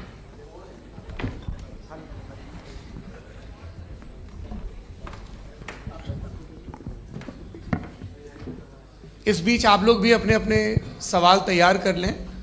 ये ध्यान रखेंगे कि मैं यहाँ से सवाल लूँगा, आप लोगों को अपना हाथ ऊपर करना है, अपना नाम बताना है और अधिकतम 3 वाक्यों में अपना सवाल पूरा करना है। कई लोग सवाल की जगह भाषण देने लगते हैं, उससे आज बचना है। जी मुफ्ती साहब, पहला सवाल आपका, 16 मिनट हैं, हम दोनों लोगों के सवाल लेंगे। जी जी बहुत शुक्रिया। आपकी जो अभी बात हुई बहुत अहम थी, मैं इसको चाहूँगा कि आगे डिस्कस करूँ, लेकिन चूँकि अभी ये वो सेगमेंट है क्रॉस एग्जामिनेशन, तो सबसे पहला सवाल आपसे ये है कि जो मैं इतनी देर से कॉन्टिंजेंसी आर्ग्यूमेंट आपको बता रहा था, ये अकल से ही बता रहा था हजरत, आप ये बताएं कि आप इन्फिनिट रिग्रेस ऑफ कॉजेस को पॉसिबल मानते हैं या नेसेसरी बीइंग के एग्जिस्टेंस को सही समझते हैं? चूंकि 2 ही ऑप्शन हो सकता है, आप ये बताएं। देखिए, आपको मैं ईमानदारी से बात करूं, एक तो मैं कॉन्टिजेंसी वर्ड ठीक से समझता नहीं, और इस वक्त भी जो आपने अंग्रेजी के अल्फाज इस्तेमाल किए वो ज़रा थोड़े से मुझे डिफ़िकल्ट और कॉम्प्लिकेटेड लगे, तो आप ज़रा सिंपल ज़बान में सवाल कर सकते हैं? बिल्कुल कर सकता हूँ जी। यूनिवर्स की हर चीज कॉन्टिंजेंट होने का मतलब यह है कि वो अपने एग्जिस्टेंस में किसी के ऊपर डिपेंडेड है। जो भी चीज डिपेंडेड होगी वो चीज इंडिपेंडेंट नहीं हो सकती, तो उसका कोई ना कोई कॉज होगा। तो अब आप क्या समझते हैं कि ये इन्फिनिट रिग्रेस है, यानी कॉज पर कॉज, कॉज पर कॉज, कॉज पर कॉज, और कभी कोई यानी ये एंडलेसली चलता रहा? क्योंकि अगर ऐसा होगा तो हम तो एग्जिस्टेंस में आते ही नहीं। लॉजिकली ये मुत्तफक अलैह चीज है, मुत्तफक अलैह अग्रीड अपॉन। इस पे हमने एग्री किया था कि मुश्किल शब्द आएगा तो अर्थ बताना पड़ेगा। तो इन्फिनिट रिग्रेस तो पॉसिबल नहीं है, तो कहीं ना कहीं आपको रुकना पड़ेगा ऐसे नेसेसरी बीइंग पर। नहीं, कोई जरूरत नहीं रुकने की। किसने कहा आप रुकना पड़ेगा? आप रुकते हैं खुदा पे, आप नहीं रुकते। आप कहते हैं वो हमेशा से, जब उस वक्त से जब वक्त नहीं था। आप कहाँ रुकते हैं कि अब हुआ था वो? आप नहीं कहते। हम क्यों नहीं मान सकते कि यूनिवर्स जो है और बल्कि मल्टीवर्सेस जो है वो हमेशा से हैं, वो बनती है, बिगड़ती है। एक हमारे यहाँ एक चीज़ है ब्लैक होल, वो समेट लेता है वापस, फिर ब्लास्ट होता है, फिर फैल जाता है। और इसमें हमारी तो खैर कोई औकात ही नहीं है इंसान की। एक छोटे से ज़र्रे पे हम 50-60 साल की उम्र रखते हैं, जो करोड़ों अरबों साल की कायनात है उसमें, और पैदा भी नहायत ही बेहुदा वजह से हुए थे। तो इसमें ये सोचना कि इसकी वजूहात और ये क्यों है, ये डिपेंडेंट है, ये हम देख रहे हैं। क्या मालूम, आप सोचिए कि ये जो फैल रही है कायनात, ये कहाँ फैल रही है, ये कहाँ जा रही है, और ये फैल क्यों रही है? अरे बना ली थी तुमने, रुको भैया, काफ़ी है। ये फैल क्यों रही है? ये और कौन सी कायनात जिसे मैं दूरबीन से देखता हूँ तो 2 बिलियन लाइट ईयर पे है, उससे मेरा कोई वास्ता ही नहीं है। 2 बिलियन ईयर यानी अगर मैं 80,000 माइल्स पर सेकेंड से चलूँ तो 20 करोड़ साल में वहाँ पहुँच जाऊँगा। इसकी ज़रूरत क्या थी? ये दुनिया, ये कायनात तो इंसान अशरफुल मखलूक़ात के लिए बनाई गई ना। तो ये सब ये टर्म समझ में नहीं आया, इसमें कोई खास समझने वाली बात थी भी नहीं। ये जो अल्टीमेट कहा यह जाता है कि ये जो पूरी यूनिवर्स है, ये जो दुनिया है, ये इंसान के लिए बनाई गई। अच्छा, ये सब इंसान के लिए। क्यों साहब, सही है ना? बिल्कुल, लेकिन इसका ये मतलब नहीं कि किसी चीज के पीछे रीजन आपको नहीं पता तो रीजन नहीं है, इसे कहते हैं नहीं, मुझे नहीं पता, लेकिन मेरी जिम्मेदारी नहीं है। वो बिल्कुल सही कहा था उसने, बर्टन रसल ने, आपने उसे मजाक में टाल दिया कि भाई आप एक दावा कर रहे हैं, मैं क्यों कहूं कि ये गलत है दावा? आप प्रूफ कीजिए, मेरे पे जिम्मेदारी ही नहीं है, मैंने थोड़ी कहा है। आप प्रूफ कीजिए कि ये सही है। आप आर्ग्यूमेंट ऑफ कंटिंजेंसी का जवाब ही नहीं दे रहे हैं। पूछना चाहेंगे? आप सवाल पूछना चाहेंगे मुफ्ती साहब से? क्योंकि ये क्रॉस एग्जामिनेशन का दौर है। आप जैसे पहले बोल रहे थे फेथ को लेके कुछ, मैं ये पूछना चाहूँगा कि खुदा ने जो भी रेवलेशन किए हैं, एक मज़हब के लिए बहुत से मज़हबों में किए हैं, अलग अलग रेवलेशन है। कहीं कुछ एक बातें हैं, कॉन्ट्रडिक्शन भी है आपस में, कहीं कुछ आप कर सकते हैं, कहीं कुछ नहीं कर सकते। ऐसा नहीं है कि सबकी कोड ऑफ मॉरल एक है। तो ये किस्सा क्या है? अब आप ये देखिए कि मुझे कभी कभी लगता है कि जो फुटबॉल फाइनल होता है, लाखों लोग होते हैं, फिर वो टीवी कवर कर रही करोड़ों लोग, अगर उसमें खुदा की एक बूमिंग आवाज़ आ जाती, मैं गॉड हूँ, तो सारे लोग अभी सुन लेते और टीवी पे भी सुन लेते, किस्सा खत्म होता। ये इतनी राजदारी क्या है कि तुम सामने कुछ तो सबूत दे दो हमें सॉलिड। ये कह साहब ये यूनिवर्स कैसे बनी, इससे मसला क्या हल होगा? मैं पूछूंगा आपसे खुदा कैसे बना? क्यों नहीं पूछूंगा कैसे बना? बल्कि वो तो कायनात से कहीं ज़्यादा इंटेलिजेंट है, कायनात से कहीं ज़्यादा कॉम्प्लेक्स। जी वो हमेशा से है, आप कहेंगे मैं मान लूँगा। अच्छा, दोयम वो कादिर मुतलक, यानी कादिर मुतलक का मतलब ओमनीपोटेंट, वो जो चाहे कर सकता है। आपको नौकरी दिलवा सकता है, आपकी अच्छी जगह शादी करवा सकता है, आपके पड़ोसी का मुकदमा हरवा सकता है, आपको जिता सकता है, सब काम करता है। थोड़ा सा माइक क्लोज जी। वो इस दुनिया को चला कैसे रहा है? ये दुनिया कैसे चल रही है? आपको इस पर हैरत नहीं होती? या क़यामत के बाद कभी एक जस्टिस होगा, जब ये बच्चा मर चुका होगा जिसकी धज्जियाँ उड़ गई बम से, इसको इंसाफ मिलेगा तब? अच्छा, अब जवाब दूं? हाँ जी, मैं इसीलिए आप की तरफ। सबसे पहले आपने रेवलेशन और स्क्रिप्चर्स की बात की, इस पे मैं बात कर सकता हूं, लेकिन आज नहीं करूंगा चूंकि वक्त कम है, कभी और इस पे डिस्कस करेंगे। मैं तैयार हूं उस पे भी बात करने के लिए। ये अभी से राउंड 2 की भूमिका तय हो रही है। Does God exist round 2? चूंकि आज गॉड के एग्जिस्टेंस पे बात है, तो मैं उसी के रिलेटेड जो है आपके सवालात को एंटरटेन भी करूंगा और मैं भी पूछूंगा। आपने कहा कि आपने साबित ही नहीं किया, जबकि आर्ग्यूमेंट ऑफ कॉन्टिंजेंसी बुनियादी आर्ग्यूमेंट है। आप मुझे कॉन्टिंजेंसी का मतलब बताइए, आपका मतलब क्या है कॉन्टिंजेंसी? कॉन्टिंजेंसी का मतलब यह हुआ कि हर वो वजूद जो किसी भी चीज का पाबंद है, हर वो वजूद या हर वो चीज जो अपने एग्जिस्टेंस में किसी भी चीज के पाबंद है और उससे बाउंड है, उसको उसकी जरूरत है, उस पर डिपेंड करती है, तो जाहिर सी बात है कि उसका कोई ना कोई कॉज होता है। ये तो अक्ल की बात है।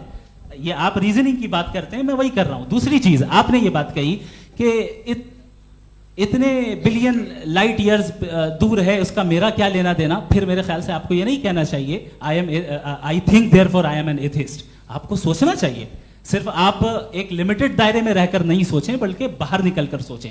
आपने तीसरा सवाल किया, आपने 2-3 सवाल एक साथ। ऐसी बातें ना कीजिए, कुछ को इतराज हो जाएगा आप पे कि आप कुछ भी सोचिए। ये इजाजत आपको है नहीं, मुझे है।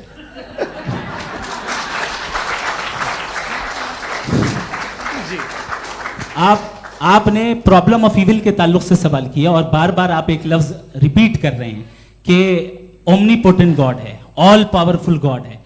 यही तो दरअसल समझना है कि गॉड का कॉन्सेप्ट क्या है। प्रॉब्लम ऑफ इविल जो है, प्रॉब्लम ऑफ इविल दर हकीकत दो असम्पशंस पर कायम है।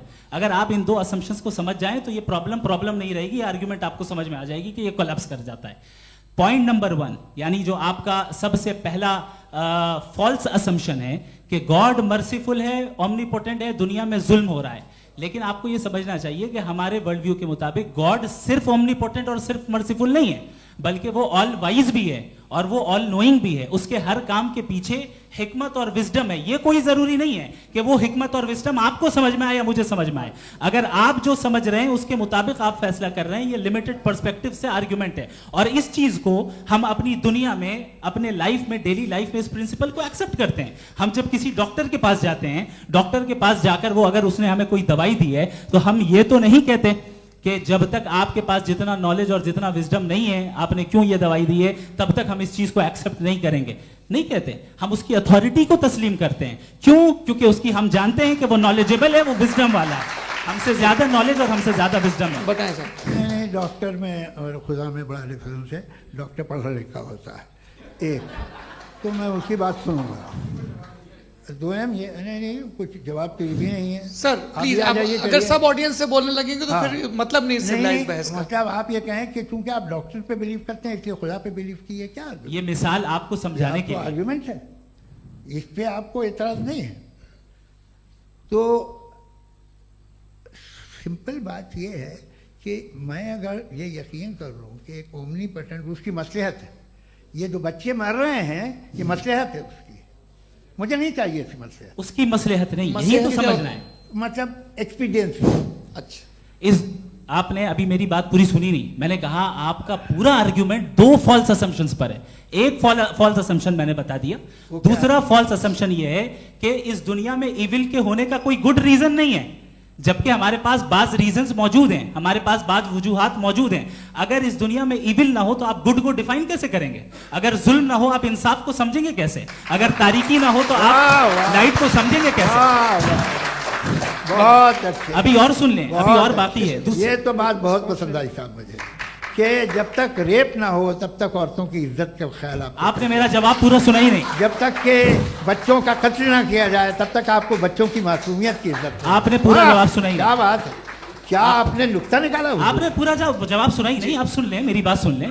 ये मैंने आपको एक चीज बताई। दूसरी चीज, इस दुनिया में हम आए हैं टेस्ट के लिए, हमारा टेस्ट हो रहा है और हर इंसान का अलग अलग अंदाज में टेस्ट होता है।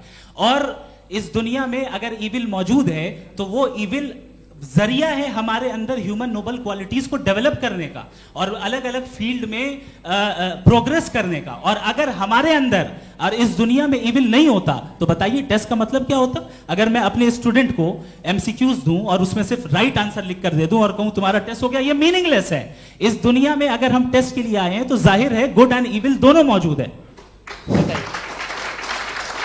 तो अगर गुड एंड इविल दोनों मौजूद है तो ये इविल भी खुदा का बनाया हुआ है? जी हाँ, खुदा का बनाया हुआ है। लेकिन अच्छा, चलो अच्छी बात। जी बिल्कुल, तो बिल्कुल खुदा ने बनाया। अभी तो ये है कि जो मेजॉरिटी है दुनिया में वो इविल है, तो ये खुदा एक्चुअली इविल के साइड पे लग रहा है मुझे। बिल्कुल भी नहीं, मैं बताता हूं। मेजॉरिटी में तो वो है। क्या बात कर रहे हैं भाई आप? कोई भी जो मुंसिफ होगा, चाहे आपका अपना घर हो जिसके आप सबसे बड़े हैं, चाहे आपकी ऑर्गेनाइजेशन हो जो आप चलाते हैं, वहां पर आप इविल रखेंगे साबित करने को कि बाकी लोग शरीफ हैं? मेरी बात सुनिए। क्या ये आर्ग्यूमेंट ही गलत है? अगर कि जब तक के कोई इविल नहीं होगा तब तक के शरीफ आदमी शरीफ नहीं लगेगा। अगर एग्जामिनर गलत ऑप्शन दे रहा है तो एग्जामिनर इविल नहीं हो गया, जो गलत ऑप्शन को सेलेक्ट कर रहा है वो फेल होगा। क्रिएटर ने इविल को बनाया है लेकिन वो इविल नहीं है। अच्छा सुनिए मेरी बात, लेट मी कंप्लीट सर। जी जी। क्रिएटर ने इविल को बनाया है टेस्ट के लिए, वो इविल नहीं है। इविल वो होगा जो उसे इख्तियार करेगा। छुरी को बनाने वाला गलत नहीं होता है, छुरी का गलत इस्तेमाल करने वाला गलत होता है। रेप को कैसे गलत इस्तेमाल करते हैं? रेप इंसान के फ्री विल का नतीजा है। ये रेप कैसे गलत इस्तेमाल होता है? ये मुझे अब सुन लें, अब सुन लें। गलत इस्तेमाल होता है। हाँ मैं बता रहा हूँ ना, कैसे गलत? मैं बता रहा हूँ कि जो इविल इस दुनिया में मौजूद है उसके कई सारे तरीके हैं। एक तरीका इंसान का अपना फ्री विल है। अब अगर कोई रेपिस्ट रेप कर रहा है तो इसका गॉड का कसूर नहीं है, वो अपने फ्री विल का गलत इस्तेमाल कर रहा है, उसको सजा मिलनी चाहिए। अच्छा, और उसी के लिए जहन्नम बनाई गई है। ये फ्री विल का भी बड़ा चक्कर। आप जब कोई बुरा काम करते हैं या कोई बुराई होती है तो ये कहा जाता है कि ये फ्री विल है। 7 billion free wills are moving on this planet. 7 billion free will. और एक आदमी अपनी फ्री विल से मुझे कत्ल कर दे तो मैं खुदा की मर्जी से मरा हूँ कि इसकी फ्री विल की वजह से? मेरी मौत खुदा के हाथ है या ये फ्री विल वाले के हाथ है? खुदा ने फ्री विल का निजाम बनाया है और उस निजाम का गलत इस्तेमाल करके कोई आपको मार रहा है, इस्तेमाल करके मेरा कत्ल कर देता है। अब मेरी मौत का जिम्मेदार कौन है? वो इंसान जिम्मेदार है। वो इंसान। जी। तो ये कहना कि और उसको सजा मिलेगी। तो अब आप आगे चलिए कि ये तय करना कि अल्लाह ही या अल्लाह ने खुदा ही जिंदगी देता है, खुदा ही मौत देता है, ये गलत है। बिल्कुल गलत नहीं है। हाँ, नहीं, निजाम उसी ने बनाया फ्री विल का। निजाम मौत और हयात का उसी ने बनाया। You are contradicting yourself. अभी आपने कहा कि एक आदमी ने फ्री विल से आपको मार दिया, इसमें उसे फ्री विल दी गई थी, उसने गलत इस्तेमाल किया। 7 billion free wills are moving on this planet और आप चाह रहे हैं कि मैं सिर्फ खुदा का ध्यान करूं। ये 7 बिलियन फ्री विल्स को मुझे लुक आफ्टर करना पड़ेगा कि नहीं? ये तो तबाहियां कर रही हैं और तबाहियां ज़्यादा हो रही हैं। बिल्कुल। तो अगर आप बताएं अगर खुदा नहीं है फॉर एग्जाम्पल, तो आप इविल को कैसे डिसाइड करेंगे? यानी how can you define evil objectively without God? देखिए, दुनिया में 2 तरह के जानवर हैं। एक जो अकेले रहते हैं जंगल में और एक जो ग्रुप्स में रहते हैं। ग्रुप में जो भी रहेगा, चाहे वो आपका फाउंडेशन हो, चाहे कोई क्लब हो, चाहे कोई पॉलिटिकल पार्टी हो, चाहे कोई यूनिट हो, उसमें आपको इंटरैक्ट करने के रूल बनाने पड़ेंगे। यानी लोग तय करेंगे। लोग तय करेंगे। अगर लोगों ने यह तय किया कि किसी का रेप करना सही, आप जस्टिफाई करेंगे? नहीं, आपका फाउंडेशन तो ये हो गया ना कि लोग ही विल डिसाइड करेंगे। नहीं। अरे दुनिया में ऐसे ग्रुप्स हैं जो रेप को जायज़ मानते हैं सर्टेन हालात में। मैं डिटेल में नहीं जानूंगा, आप भी जानते हैं। ये जो आईसिस वाले थे जिन्होंने क्या किया था, तो उन्होंने क्या किया उसका खुदा से कोई ताल्लुक नहीं है सर। मैंने सिंपल सवाल किया कि इविल को आप डिफाइन करते कैसे हैं? आगे वापस आइए जी। आप साथ में तभी रह सकते हैं जब कुछ आप ऐसे उसूल डेवलप करें जिसमें हर एक का बेसिक तहफ़्फ़ुज़, हर एक का बेसिक राइट हो और हर एक को कोई आराम मिले। यही तरीक़ा है किसी भी ऑर्गेनाइजेशन जिसमें एक से ज़्यादा लोग हैं और वो ऐसे चलती है ज़िंदगी। उसमें अगर आप गड़बड़ करेंगे तो तबाही होगी, नुकसान होगा, बर्बादियाँ आएंगी। और अगर उसमें आप घर ले लीजिए ना, एक हस्बैंड है, एक वाइफ है, बच्चे हैं, वालदा भी हैं, 2 बहनें भी हैं, एक भाई भी है। अब इसमें कोई निज़ाम आपको चाहिए साथ में रहने का और एक दूसरे पे भरोसा रहे, एक दूसरे के बहीख्वाह हों, एक दूसरे की मदद करें, ऐसी जिंदगी। सर आपकी बात आ गई। आप ये कह रहे हैं कि लोग डिसाइड करेंगे क्या सही है क्या गलत है, यही है? मेजॉरिटी डिसाइड करेगी क्या सही है क्या गलत है? अरे भाई बिल्कुल। मेजॉरिटी अगर ये कहे कि नाजी जर्मनी के साथ जिस तरह मेजॉरिटी थी कि जेनोसाइड करना सही, आप जस्टिफाई करेंगे? उस वक्त आपका ये सवाल सिर्फ उसके बाद क्लोजिंग। हाँ, उस वक्त प्लेनेट पे जो लोग थे उनमें कितने लोग हिटलर को सही समझते? अच्छा, प्लेनेट की मेजॉरिटी तय करेगी, सोसाइटी की नहीं। प्लेनेट की मेजॉरिटी गॉड के एग्जिस्टेंस को सही मानती है, आप क्यों नहीं मानते?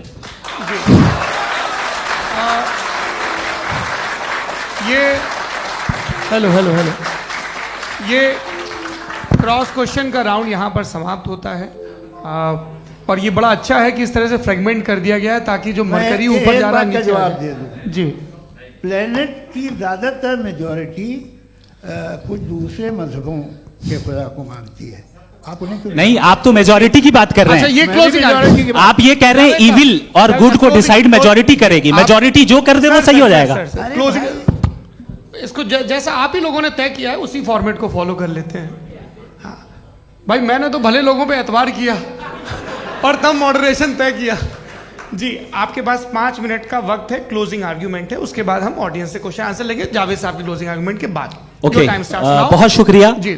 हमारा जो टॉपिक है डज गॉड एग्जिस्ट, मैं इस पे इतने एकेडमिक तैयारी करके आया था, मुझे था कि मैंने सोचा था कि कई सारे मैं आर्ग्यूमेंट्स दूंगा, लेकिन वक्त की भी किल्लत और जावेद साहब बार बार इधर उधर चले जा रहे थे तो उसको भी थोड़ा एंटरटेन करना पड़ गया।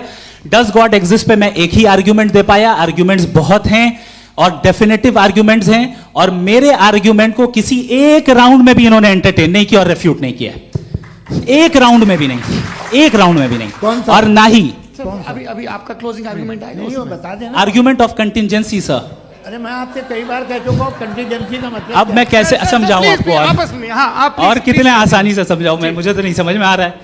आप अपनी आर्ग्यूमेंट ऑफ कंटीजेंसी उर्दू में बोल सकते हैं। हाँ, आप अपनी बात पूरी कर लें जी, आखिरी 4 मिनट। दूसरी चीज, just a minute please ma'am, can I talk? दूसरी चीज ये है कि आपने एक तो इसका जवाब नहीं दिया, दूसरा आपने गॉड के ना होने पर कोई डेफिनेटिव आर्ग्यूमेंट नहीं दिया, सिर्फ मजहब पे बात कर रहे हैं आप। मजहब तो आज हमारा टॉपिक ही नहीं था, आज तो हमारा टॉपिक हो, आप मजहब से ले लेकर आईएस तक चले गए। भाई हमारा क्या ताल्लुक है उससे? We condemn them. और उसका गॉड से क्या ताल्लुक है? अगर कोई गलत काम कर रहा है, किसी ने किसी को कत्ल किया, किसी ने किसी का रेप किया, उसको सजा मिलनी चाहिए। और आपके पास कोई भी rational strong foundation of morality नहीं है। आपने कहा कि मेजॉरिटी तय करेगी सोसाइटी की, वो सही होगा। मैंने कहा हिटलर को फिर आप सही कहेंगे, नहीं नहीं नहीं नहीं, प्लैनेट की सोसाइटी की मेजॉरिटी तय करेगी। तो प्लैनेट की मेजॉरिटी गॉड के एग्जिस्टेंस को मानती है, आप कह रहे हैं ये रिलीजियस है। तो यानी आपके पास कोई स्ट्रॉन्ग फाउंडेशन नहीं है ऑब्जेक्टिव मोरालिटी का। ऑब्जेक्टिव मोरालिटी का अगर कोई फाउंडेशन है तो वो सिर्फ गॉड है, गॉड है, गॉड है। थैंक यू जी। ये मुफ्ती शमाइल नदवी साहब का क्लोजिंग आर्ग्यूमेंट था। अब हमारे पास जी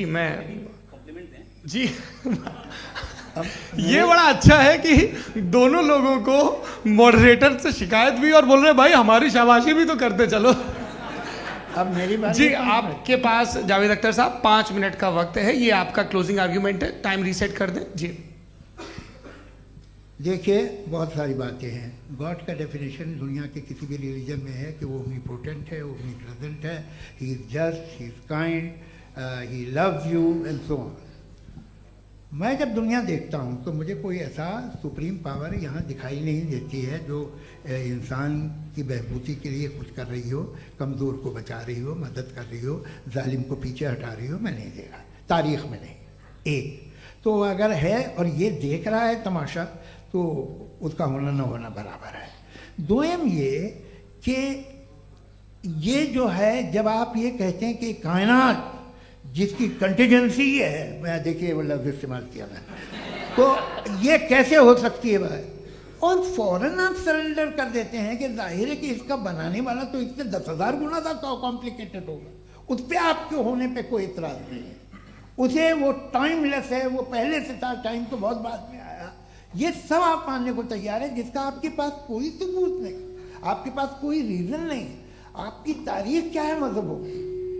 बिलीफ की, जो खुदाओं का बिलीफ है, ये कॉन्स्टेंटली गलत साबित होता रहा है। मतलब आप कहें कि अरिस्टोटल के ज़माने में तो सब जाहिल थे, वो भी इतने ही यकीन से खुदा पे यकीन रखते थे, जो अब नहीं रहा।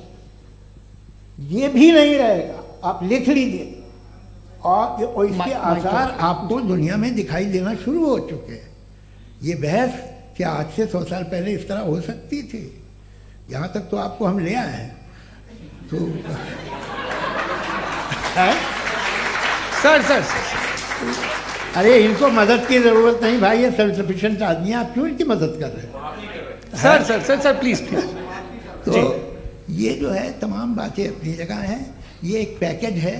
आप अकेले, कोई आदमी ऐसा नहीं जो सिर्फ गॉड को मानता हो, उसके साथ बहुत पैराफर्नेलिया आता है, अलग अलग पैराफर्नेलियाज आते हैं। They are only, they have always created chaos in the society. मैं तो आपको सीधा ऑफर देता हूँ कि दुनिया में 10 इम्पॉर्टेंट बिलीव्स हैं। आप 1 मानते हैं, 9 नहीं मानते, 9 में आप एथियस्ट हैं, 9 को आप बिल्कुल रीजनेबली मेरी तरह देखते हैं।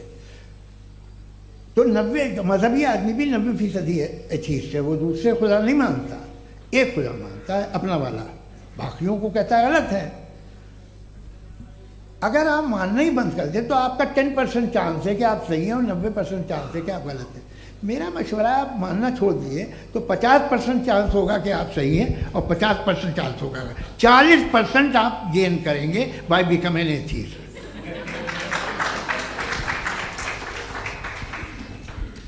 ये एक फरसूदा ख्याल है, ये ख़त्म हो रहा है। हो सकता है मेरी ज़िंदगी में ना हो, लेकिन ये हो जाएगा। जो बातें ये इनको आप मेटाफिज़िकल ये वो ऐसे रिस्पेक्टेबल टर्म दे दिए, ये तो उन लोग के हैं जिन्हें ना फिज़िक्स मालूम थी ना मेटा मालूम था, ये उन्होंने आपको दिए हैं।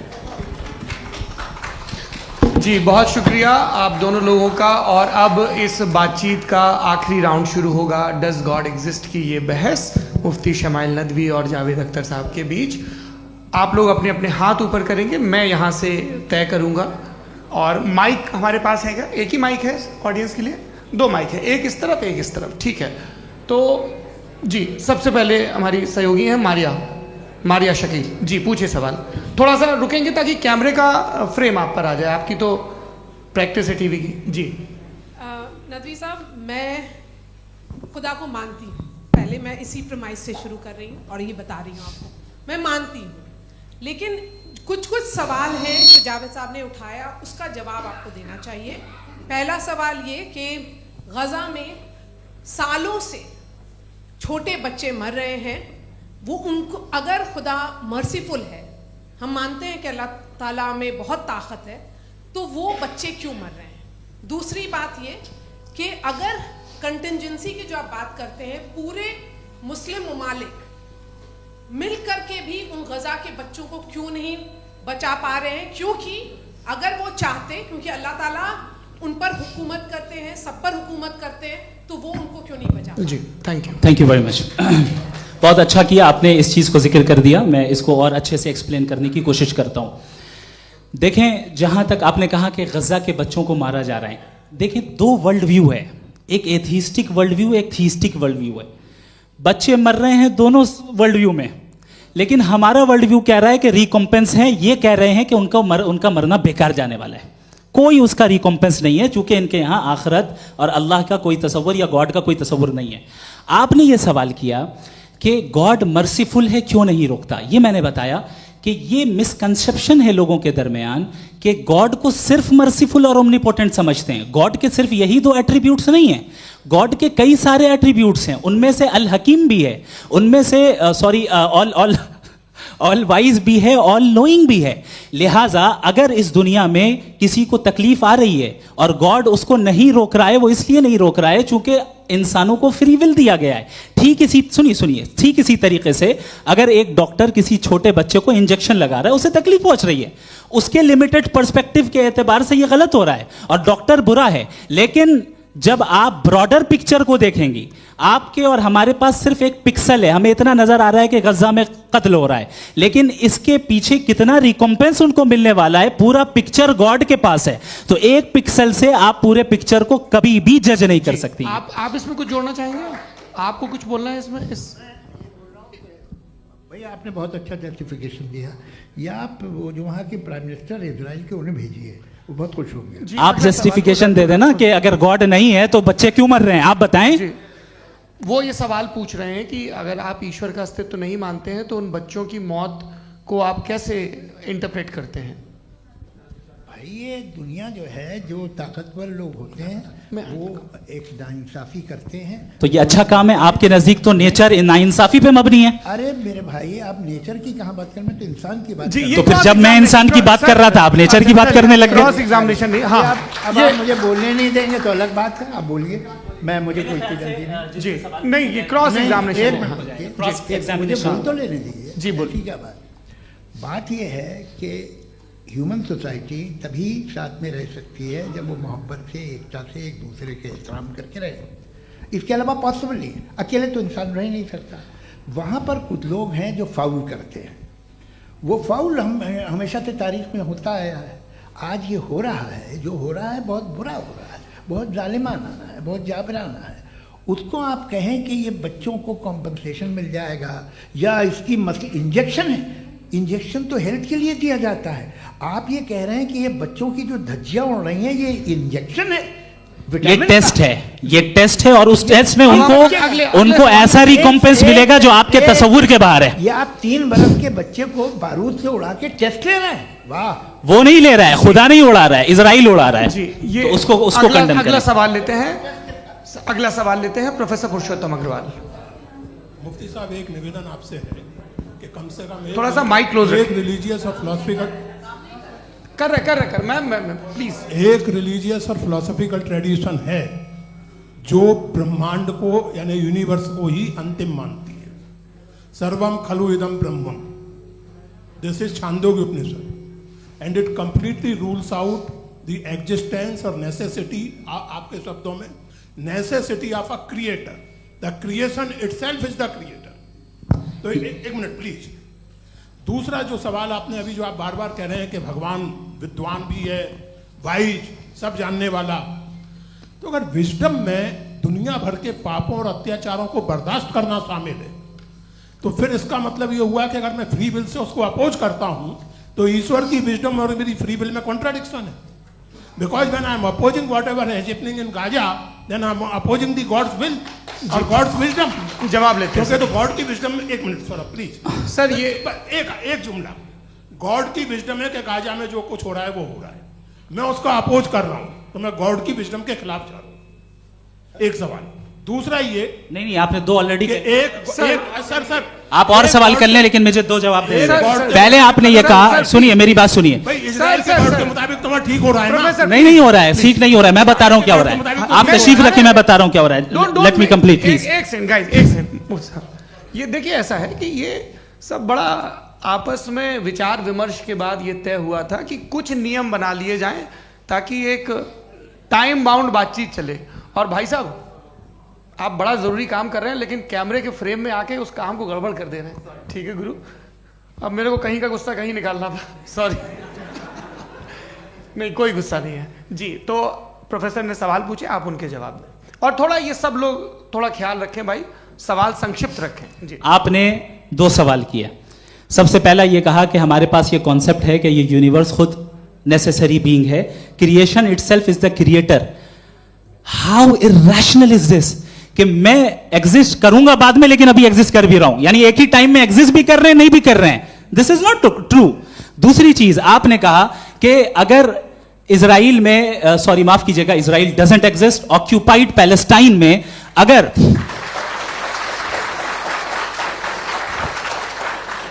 ऑक्यूपाइड पैलेस्टाइन में बच्चों को मारा जा रहा है फ्री विल की वजह से और गॉड नहीं रोक रहा, ये कॉन्ट्रडिक्शन है। ये बताइए कि एक एग्जाम में एक बच्चा गलत आंसर लिख रहा है, सुनिए, एग्जामिनर चाहे तो रोक सकता है, क्यों नहीं रोक रहा है?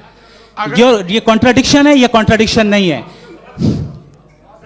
माइक नहीं सर, ये आपस में जी, ये क्या आपका सवाल? माइक दीजिए। फ्री विल दिया गया है टेस्ट के लिए, अकाउंटेबिलिटी के लिए। अगर फ्री विल नहीं होता तो आप कहते हैं हमें रोबोट बना दिया गया। नॉट मिसरिप्रेजेंट माय पोजीशन, आपकी जो भी पोजीशन, मैं अपनी फ्री विल के नाते, अपने ह्यूमन विजडम के नाते गाजा में हो रही अत्याचार का विरोध करता हूं। बिल्कुल करना चाहिए। आपके हिसाब से मैं गॉड की विजडम का विरोध कर रहा हूं? बिल्कुल नहीं, जो हो रहा है गॉड, बिल्कुल भी नहीं, बिल्कुल भी नहीं। उसका वहां पर गाजा में कत्ल होना ये इंसानों के गलत इस्तेमाल का नतीजा है, फ्री विल के इस्तेमाल का नतीजा है। गॉड इसका हुक्म नहीं देता, उससे रोकता है। यही तो मसला है ना, आपके लिए कॉन्सेप्ट क्लियर नहीं नहीं भाई, आपने तो बताया था इंजेक्शन लगाने से बच्चे को तकलीफ होती है, ये इंजेक्शन लगा। सर आप ऐसे रेटोरिक स्टेटमेंट दे तब तो कोई मसला नहीं समझते रहेंगे। This is a rhetoric statement, this is not a logical argument sir. I am sorry, I am sorry. आखिरी 30 मिनट बड़े मुश्किल होने वाले हैं जी। मुफ्ती साहब आगे बैठे हैं, इनको माइक दीजिए। हाँ तरुण, माइक आप अपने पास रखिए, आपको कैमरे का फ्रेम पता है जी। सबसे पहले दोनों को मुबारकबाद। एक सर अपना आप नाम बता दें। आप अमेरिका में शिकागो में रहते हैं, इतना मुझे याद है। बताया आपको, यासिर नदीम अलवाजदी मेरा नाम है। जावेद सर, आपसे एक क्वेश्चन है इन्फिनिट रिग्रेस के ताल्लुक से। एक हाइपोथेटिकल सिनेरियो है, मसलन अगर आप सर माइक थोड़ा सा प्लीज क्लोज रखिए जी। अगर आप शायर इसलिए हैं कि आपके कोई उस्ताद शायर थे, और वो इसलिए शायर थे कि उनके कोई उस्ताद शायर थे, और इसी तरीके से हम माजी में पीछे चलते चलते चले जाएं और कहीं ना रुके, तो माफ कीजिएगा आप कभी शायर नहीं हो सकते। लेकिन आप शायर हैं, आपका शायर एग्जिस्ट करता है, इसका मतलब ये है कि आप कहीं ना कहीं रुके हैं। तो मेरा सवाल ये है कि क्या आप इन्फिनिट रिग्रेस ऑफ कॉजेस को लॉजिकल फैलेसी मानते हैं या नहीं मानते? हाँ या ना?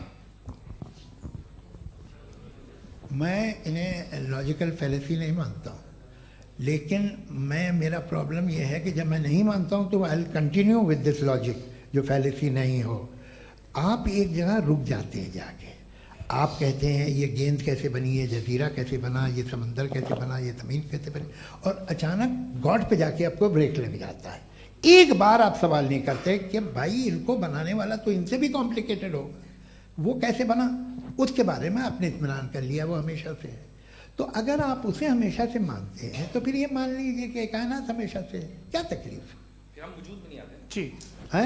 हम मौजूद नहीं। अच्छा सर क्यों नहीं हो मैं सकते? बताऊं प्लीज प्लीज। जैसे मैंने मिसाल दी आपके शेर, आपका शेर कभी वजूद में ना आता अगर शायर इसी तरह चलते रहते हमेशा। जी माइक मेरे ख्याल से एक सेकंड। इन्फिनिट रिग्रेस का कॉन्सेप्ट क्लियर नहीं हो पाया, ऐसे रहने दें, लेट्स मूव ऑन सर। ठीक है, हाँ थोड़ा सा मॉडरेटर का भी ख्याल रखें। नहीं नहीं आपने तो रखा है, आपने रखा है। यहाँ पे गौहर रजा साहब हैं, वो भी एक सवाल पूछना चाहते हैं।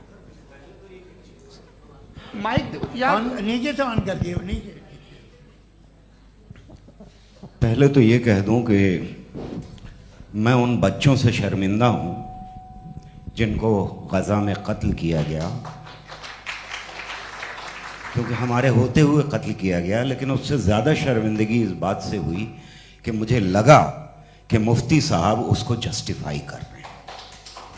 बिल्कुल भी नहीं, आप बहुत ही गलत, मुझे लगा मैं गलत हो सकता हूं। बिल्कुल गलत मैं है। सवाल पूछ रहा हूं, सवाल मैं देखिए, सवाल अगर पूछ रहा हूं। एक मैं सेकंड, जावेद भाई गौर से साहब, एक डिसएग्री सेकंड, करता गौर हूं। साहब, एक सेकंड देखिए, अगर देखिए ऐसा एक सेकंड आप सर वेट अरे आप कुछ मेरे पहले मुझे अपनी बात क्या लेने दीजिए।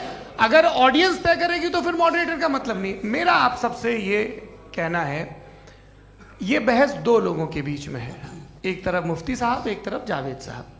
पिछले 1.5 घंटे से ये लोग अपने अपने तर्क रख रहे हैं। आपकी इनसे इत्तेफाकी हो सकती है, ना इत्तेफाकी हो सकती है। मेरे उस्ताद मुझे सिखा गए हैं कि मुखामुखम में असहमति की गुंजाइश बची रहनी चाहिए। अगर मैं आपकी बहुत इज्जत करता हूं गौहर साहब, आपने जो कमाल की किताबें लिखी, साइंटिफिक टेम्परामेंट, लेकिन मेरी ये गुजारिश है आप सबसे कि यदि आप इन लोगों ने जो बोला उन पर टिप्पणियां करेंगे तो ना वक्त की पाबंदी रहेगी, ना वो अनुशासन। आप सवाल पूछ लें, उस सवाल में जो बात आ जाए वो आ जाए। मैं जावेद साहब से डिसएग्री करता हूं, इसलिए जावेद साहब से सवाल पूछ रहा हूं। आपका सवाल जावेद अख्तर साहब से। और सवाल ये है मेरा कि जावेद साहब ने कई बार लॉजिक का इस्तेमाल किया कि साइंस में लॉजिक है और रिलीजन में लॉजिक नहीं है। मेरा ख्याल ये है कि रिलीजन में भी लॉजिक है, लेकिन उस लॉजिक की बेसिस ये है कि आप रुक जाते हैं, जिसका जिक्र जावेद साहब ने बार बार किया, यानी खुदा के तसव्वुर पे आते हुए, गॉड के तसव्वुर पे आते हुए रुक जाते हैं। और इसमें सवाल पूछना मतलब फॉरबिडन होता है। सवाल यह है कि क्या जावेद साहब इससे एग्री करते हैं कि साइंस की लॉजिक अलग है और रिलीजन की लॉजिक अलग है? बताइए सर।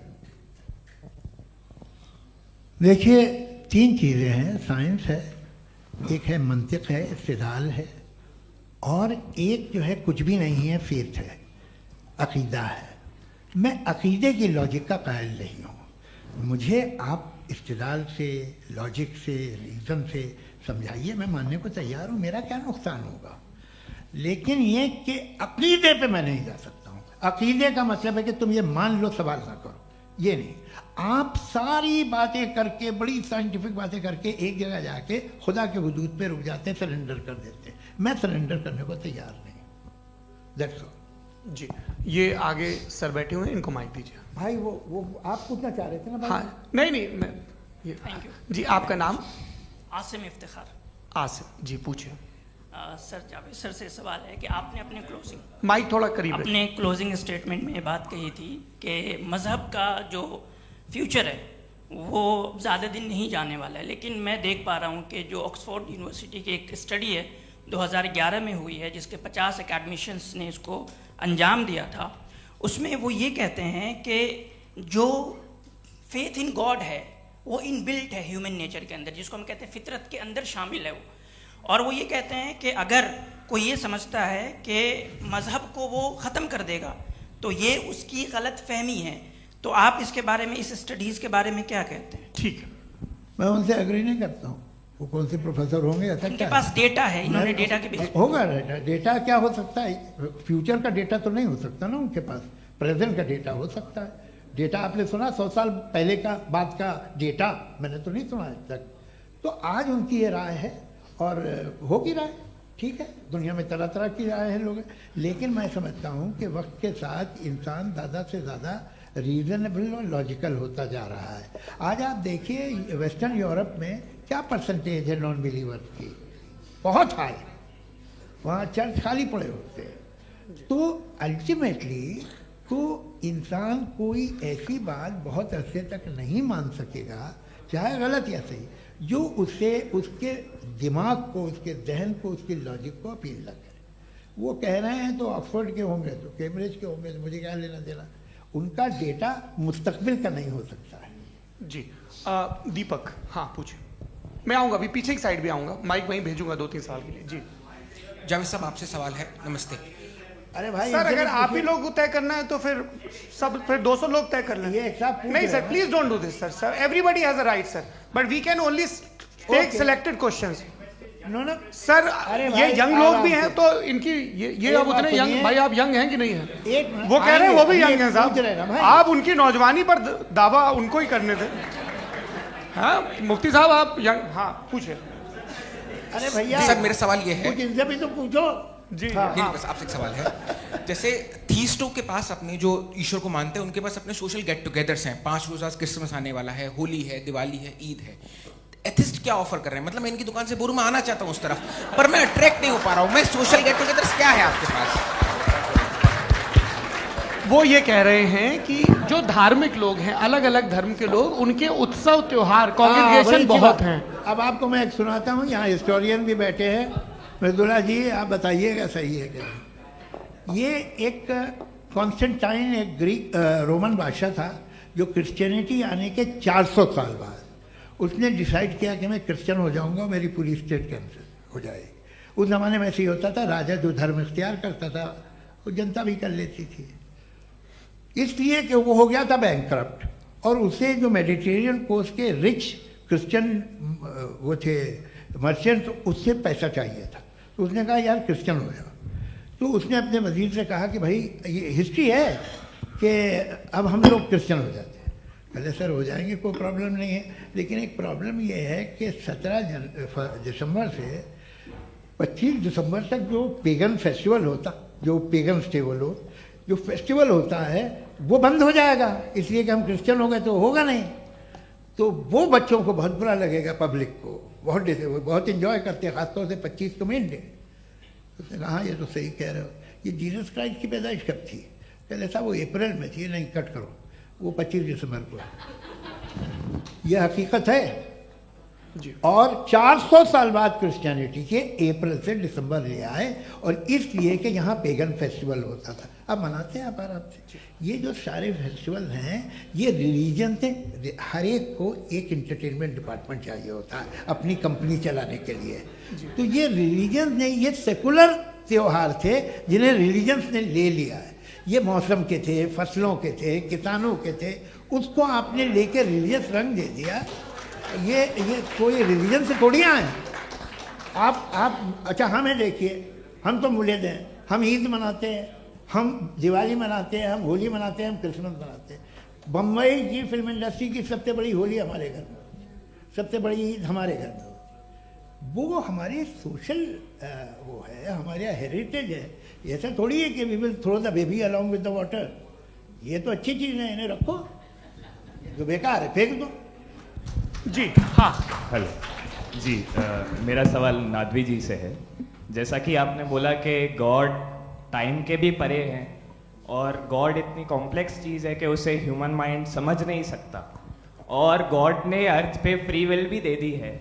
तो आप अपना वक्त ज़ाया क्यों कर रहे हैं गॉड के बारे में बात करके? अपन को तो बात करनी चाहिए कि सोसाइटी को बेहतर कैसे करें। जी, मैं गॉड वही बताता है सोसाइटी को कैसे बेहतर करे। अभी मैं आपका जवाब देता हूँ।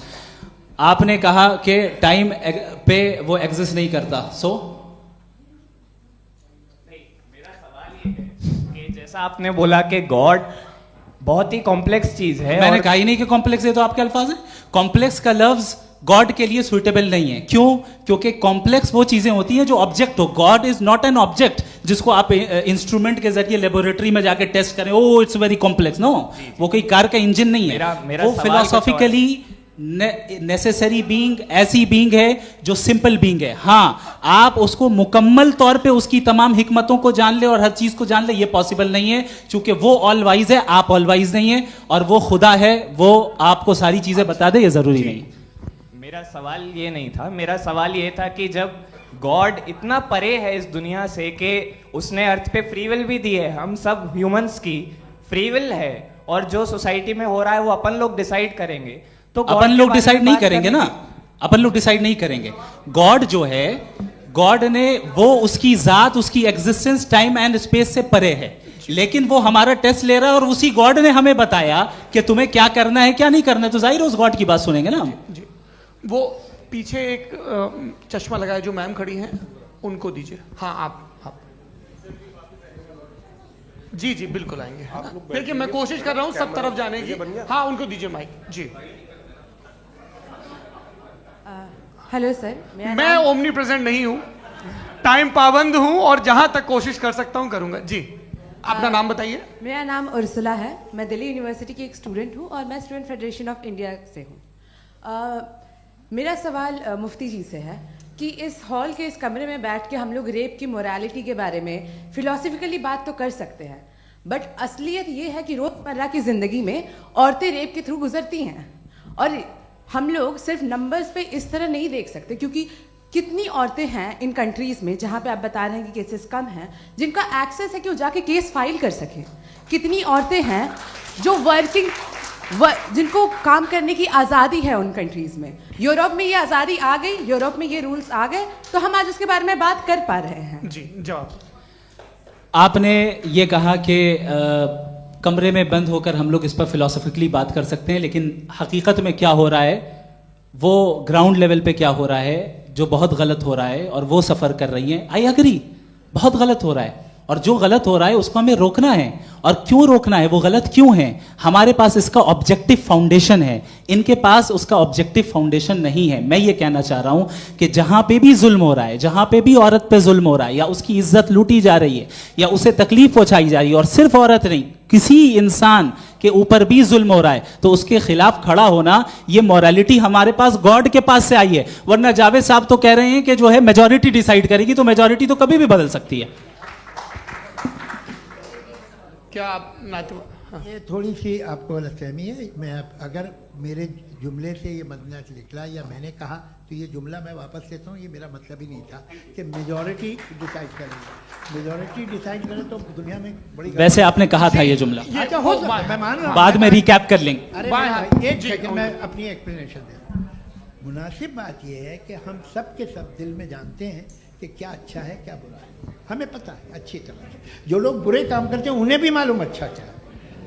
यही तो सवाल था हजरत कि फिर ये मोरालिटी आई कहां से? Cross examination. हाँ जी, हाँ। मोरालिटी साथ रहने की डिजायर से आई, यानी साथ रहकर जो कुछ कह दे, जो कुछ कर दे, वो हो जाएगा। नहीं नहीं, तो आप कायदे से रह ही कर सकते हैं जब तक लोगों में मोरालिटी हो, वरना क्यास हो जाएगा। ये आपको कैसे पता? जी, हमने देखा ना, जहाँ मोरालिटी का क्यास हो गया, हम देखते हैं। कहाँ पे देखते भाई? दुनिया में। आप जो आप कहीं पे अगर गलत हो रहा है तो उसको आप गलत देखिए। आप एपिस्टेमोलॉजी की बात कर रहे हैं, मैं ऑन्टोलॉजी की बात कर रहा हूं। मैं इस बहस के बाद आप दोनों लोगों को चाय पे होस्ट करूंगा, वहां पे क्रॉस एग्जामिनेशन कर लीजिएगा। अभी ऑडियंस का हक मार रहे हैं आप लोग भाई, सर जस्ट लोग हैं आप लोग। और ये भाई ये हाँ, उधर आएंगे, जी सर आएंगे। अच्छा सर, मेरा नाम लईकुर रहमान है और मैं अलीगढ़ मुस्लिम यूनिवर्सिटी का स्टूडेंट हूँ, और जहाँ तक मुझे पता है कि sir you are also product of Aligarh Muslim University. मैं भी उसी चमन का बुलबुल। हाँ सर, तो बहुत खुशी हुई मुझे जान करके कि मैं आपसे मिलूंगा। सवाल सर, मेरा सवाल यह है, सर सैयद अलैहिर्रहमा का नज़रिया यह था कि खुदा के वजूद को अक़ल के दायरे में रह कर के तलाश करना, न कि पूरी तौर से उसका इनकार कर देना। Sir, how will you define it? नहीं, तो ये तो आप इन्हें बताइए। ये सवाल आपसे खुदा का वजूद साबित कर रहे हैं तो सर आपने इनकार कर रखा है, इस वजह से मेरा क्वेश्चन। उन्होंने यही सर से एक सेकंड, सर सैयद ने यही कहा ना कि अक्ल से आप खुदा के वजूद को साबित नहीं कर सकते, यही कहा ना भाई। वो उन्होंने कहा कर सकते हैं और वो कर दिया गया आज। वो फोन तलाश करना या साबित करना अक्ल से अक्ल से नहीं हो सकता। अरे सवाल तो सुन लीजिए जी। अक्ल से नहीं हो सकता है, यही कहा ना आपने। अक्ल से हो सकता है, अरे वो यही कह रहे हैं भाई, आप बता रहे हो सकता है, वो तो कुछ और। आप अगर सर देखो नौजवान फोन ले लो, वो इतनी कमाल की यूनिवर्सिटी है। अरे भाई दे दो उन्हें जरा, एक मिनट दे दो भाई, मेरी बात सुनो, माइक पे बोलो ताकि जो लाखों लोग देख रहे हैं। माइक दे दो ना। अरे देंगे ना माइक, तुम ठहरो तो। हाँ सर, मेरा सवाल ये था कि सर सैयद अलैहि रहमा का एक नज़रिया था अपना कि खुदा का जो वजूद है उसको अक़ल के दायरे में रह करके तलाश करना है, न कि पूरे तौर से इनकार कर देना है। ये उनका कॉन्सेप्ट था। लेकिन मेरा सवाल ये है कि आप इसको कैसे डिफाइन करते हैं, एक्सप्लेन कैसे करेंगे, मैं आपसे जानना चाहता हूँ, क्योंकि you are the product of Aligarh Muslim University. मुझे अक़ल के दायरे में रख के मैंने बहुत तलाश की, मुझे मिला नहीं। हाँ ये इधर वो चश्मा लगाए जो, हाँ उनको दे दीजिए। जी जी फटाफट पूछिए, बस 5 मिनट है, 5 मिनट में खत्म हो रहा है। हाँ अस्सलाम वालेकुम मुफ्ती साहब, एंड मेरा सवाल जावेद अख्तर साहब से। क्या नाम है आपका? अरे भैया सब मुझे पूछ रहे हो। फैज पूछिए फैज साहब। तो मेरा सवाल ये है कि अभी जो एथियस्ट है वो problem of evil argument use कर रहे हैं अगेंस्ट मुस्लिम्स, राइट? कि इस दुनिया में इतना सारा इविल है और अगेंस्ट मुस्लिम तो यहाँ अगेंस्ट थियस्ट। हाँ थोड़ा सा करेक्ट कर लीजिए भाई, पूरी मशक्कत ही इसी बात की थी कि किसी एक मजहब पे बात ना टिके। जी, तो बेसिकली ये आर्गुमेंट ऐसा है कि इस दुनिया में इतना ज़्यादा ईवल एग्जिस्ट करता है और अगर एक ऑल गुड गॉड है तो वो रोकता क्यों नहीं है? लेकिन इस सवाल में एक हिडन अजम्पशन ये है कि इस दुनिया में ईवल एग्जिस्ट करता है। अब एथियस्ट ये कैसे ऑन्टोलॉजिकली प्रूव कर सकते हैं कि इस दुनिया में ईवल एग्जिस्ट करता है? मैं आपको बताता हूँ, थोड़ा सा समझा। नहीं सर, हम लोग इनको सुनिए। नहीं please don't do that. I want to explain ontologically. नहीं हम समझ गए सर, इनको अब जवाब देने दीजिए। अच्छा सवाल पूछ लो। मैं अभी तक क्या था वो मैं थोड़ा सा ऐड ऑन कर लेता हूँ। तुम गुरु, तो हम जब इसका राउंड 13 करेंगे ना तब तुमको स्टेज पे बिठाएंगे। जी तो हाँ जल्दी से। तो देखिए एथियज्म के हिसाब से सब कुछ रैंडमली बन गया है, सब कुछ एटम्स और मॉलिक्यूल्स है। एक पत्थर में और मुझ में सिर्फ इतना फर्क है कि हम लोग एटम्स और मॉलिक्यूल्स का अलग अलग रीअरेंजमेंट है। अब एक पत्थर को कोई इंसान तलवार से 2 टुकड़ों में काटते या मुझे, according to atheism it is same, there is no evil and good according to atheism. जी अच्छा, फैज साहब का सवाल ये है कि हाँ कोशिश भी करते तो इससे गलत सवाल नहीं कर पाते। एक लाइफ फॉर्म है और लाइफ फॉर्म में फीलिंग्स हैं, मतलब लाइफ फॉर्म सुनता है, देखता है, टेस्ट कर सकता है, फील कर सकता है। तो उसकी जो ये जो क्वालिटी इस बबल में आ गई है तो वो जानवर में भी है, इंसान में भी है। तो जाहिर है कि उसे कोई तकलीफ पहुंचेगी, तो चूंकि उसके पास वो सेंसिटिविटी है तो मैं करेगा। पत्थर में वो सेंसिटिविटी नहीं है। तो ये क्या सवाल हुआ कि अगर पत्थर को काटा तो पत्थर को तकलीफ नहीं होती, तो आपको काटे तो आपको क्यों तकलीफ हो? बैठ जाइए। जी हाँ अगला सवाल। हाँ पूछे जी जावेद अख्तर साहब। अरे भैया सब आप लोग मुफ्ती साहब को छोड़ रहे हैं, तो मेरे ही पीछे पड़े हैं क्या? फिर चलो बोलो भाई। You asked how God can exist when children die in Gaza. Huh? You asked how God can exist when children die in Gaza, and you also mentioned the rise of atheism in Europe. But the same events also are leading many atheists and non-believers to turn towards faith. How do you interpret this contradiction, where suffering pushes some away from God, yet brings others closer to belief? आपको एक बात बताऊं, दुनिया perfect तो कहीं भी नहीं है, हर जगह कुछ खामियां हैं। बेटा एक मिनट, आप ही को कहेंगे, देखो वो तो कुछ खामियां, कमज़ोरियां, खराबियां सब जगह है।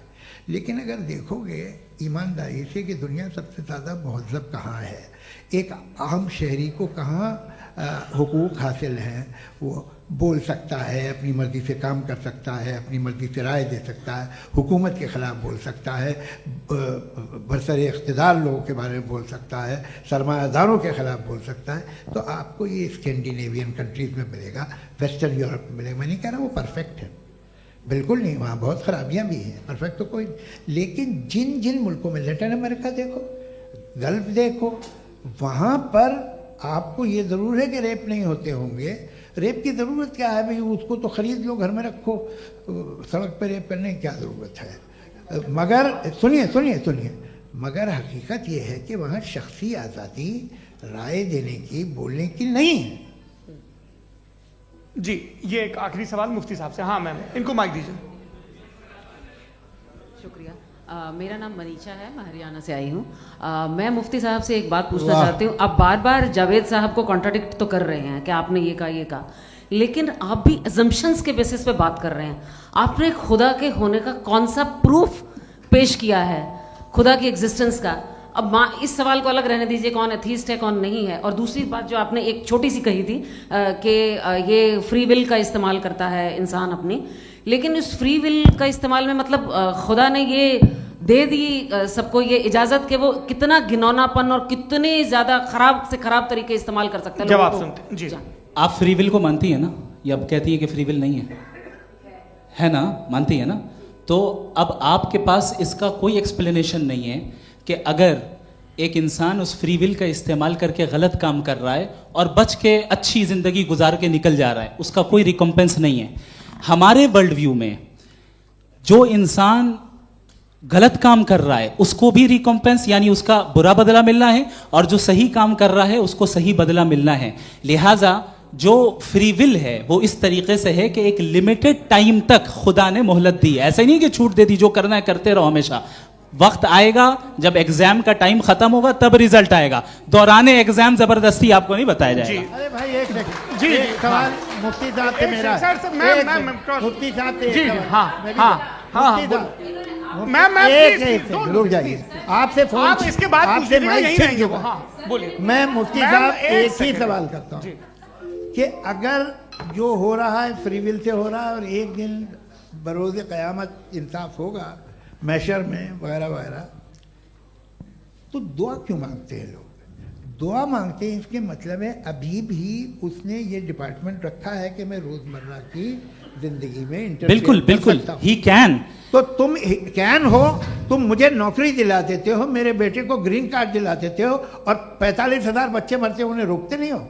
नहीं तो क्या आप ये कह रहे हैं कि इस दुनिया में जालिमों को कभी पकड़ ही नहीं होती है? अरे जो भी पकड़ होगी वो बच्चे रोते हैं। बिल्कुल, देखिए मैंने अपने ओपनिंग स्टेटमेंट में यही कहा था कि जनाब जावेद साहब सिर्फ इमोशनल आर्गुमेंट देंगे।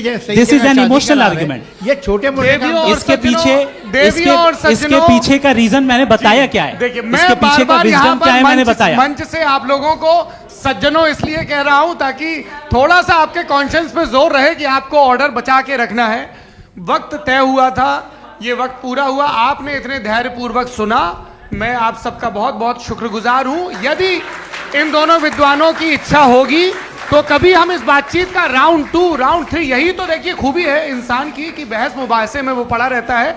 आप लोगों ने बड़े धैर्य का परिचय दिया, बहुत बहुत शुक्रिया। इसी के साथ ये बातचीत यहाँ पे समाप्त होती है। आप लोग को मैं एक बात बता दूं, ये सारी बहस हो गई, अब मुफ्ती साहब और बड़े मुफ्ती साहब इन साथ के साथ मैं खाना खाने वाला हूँ।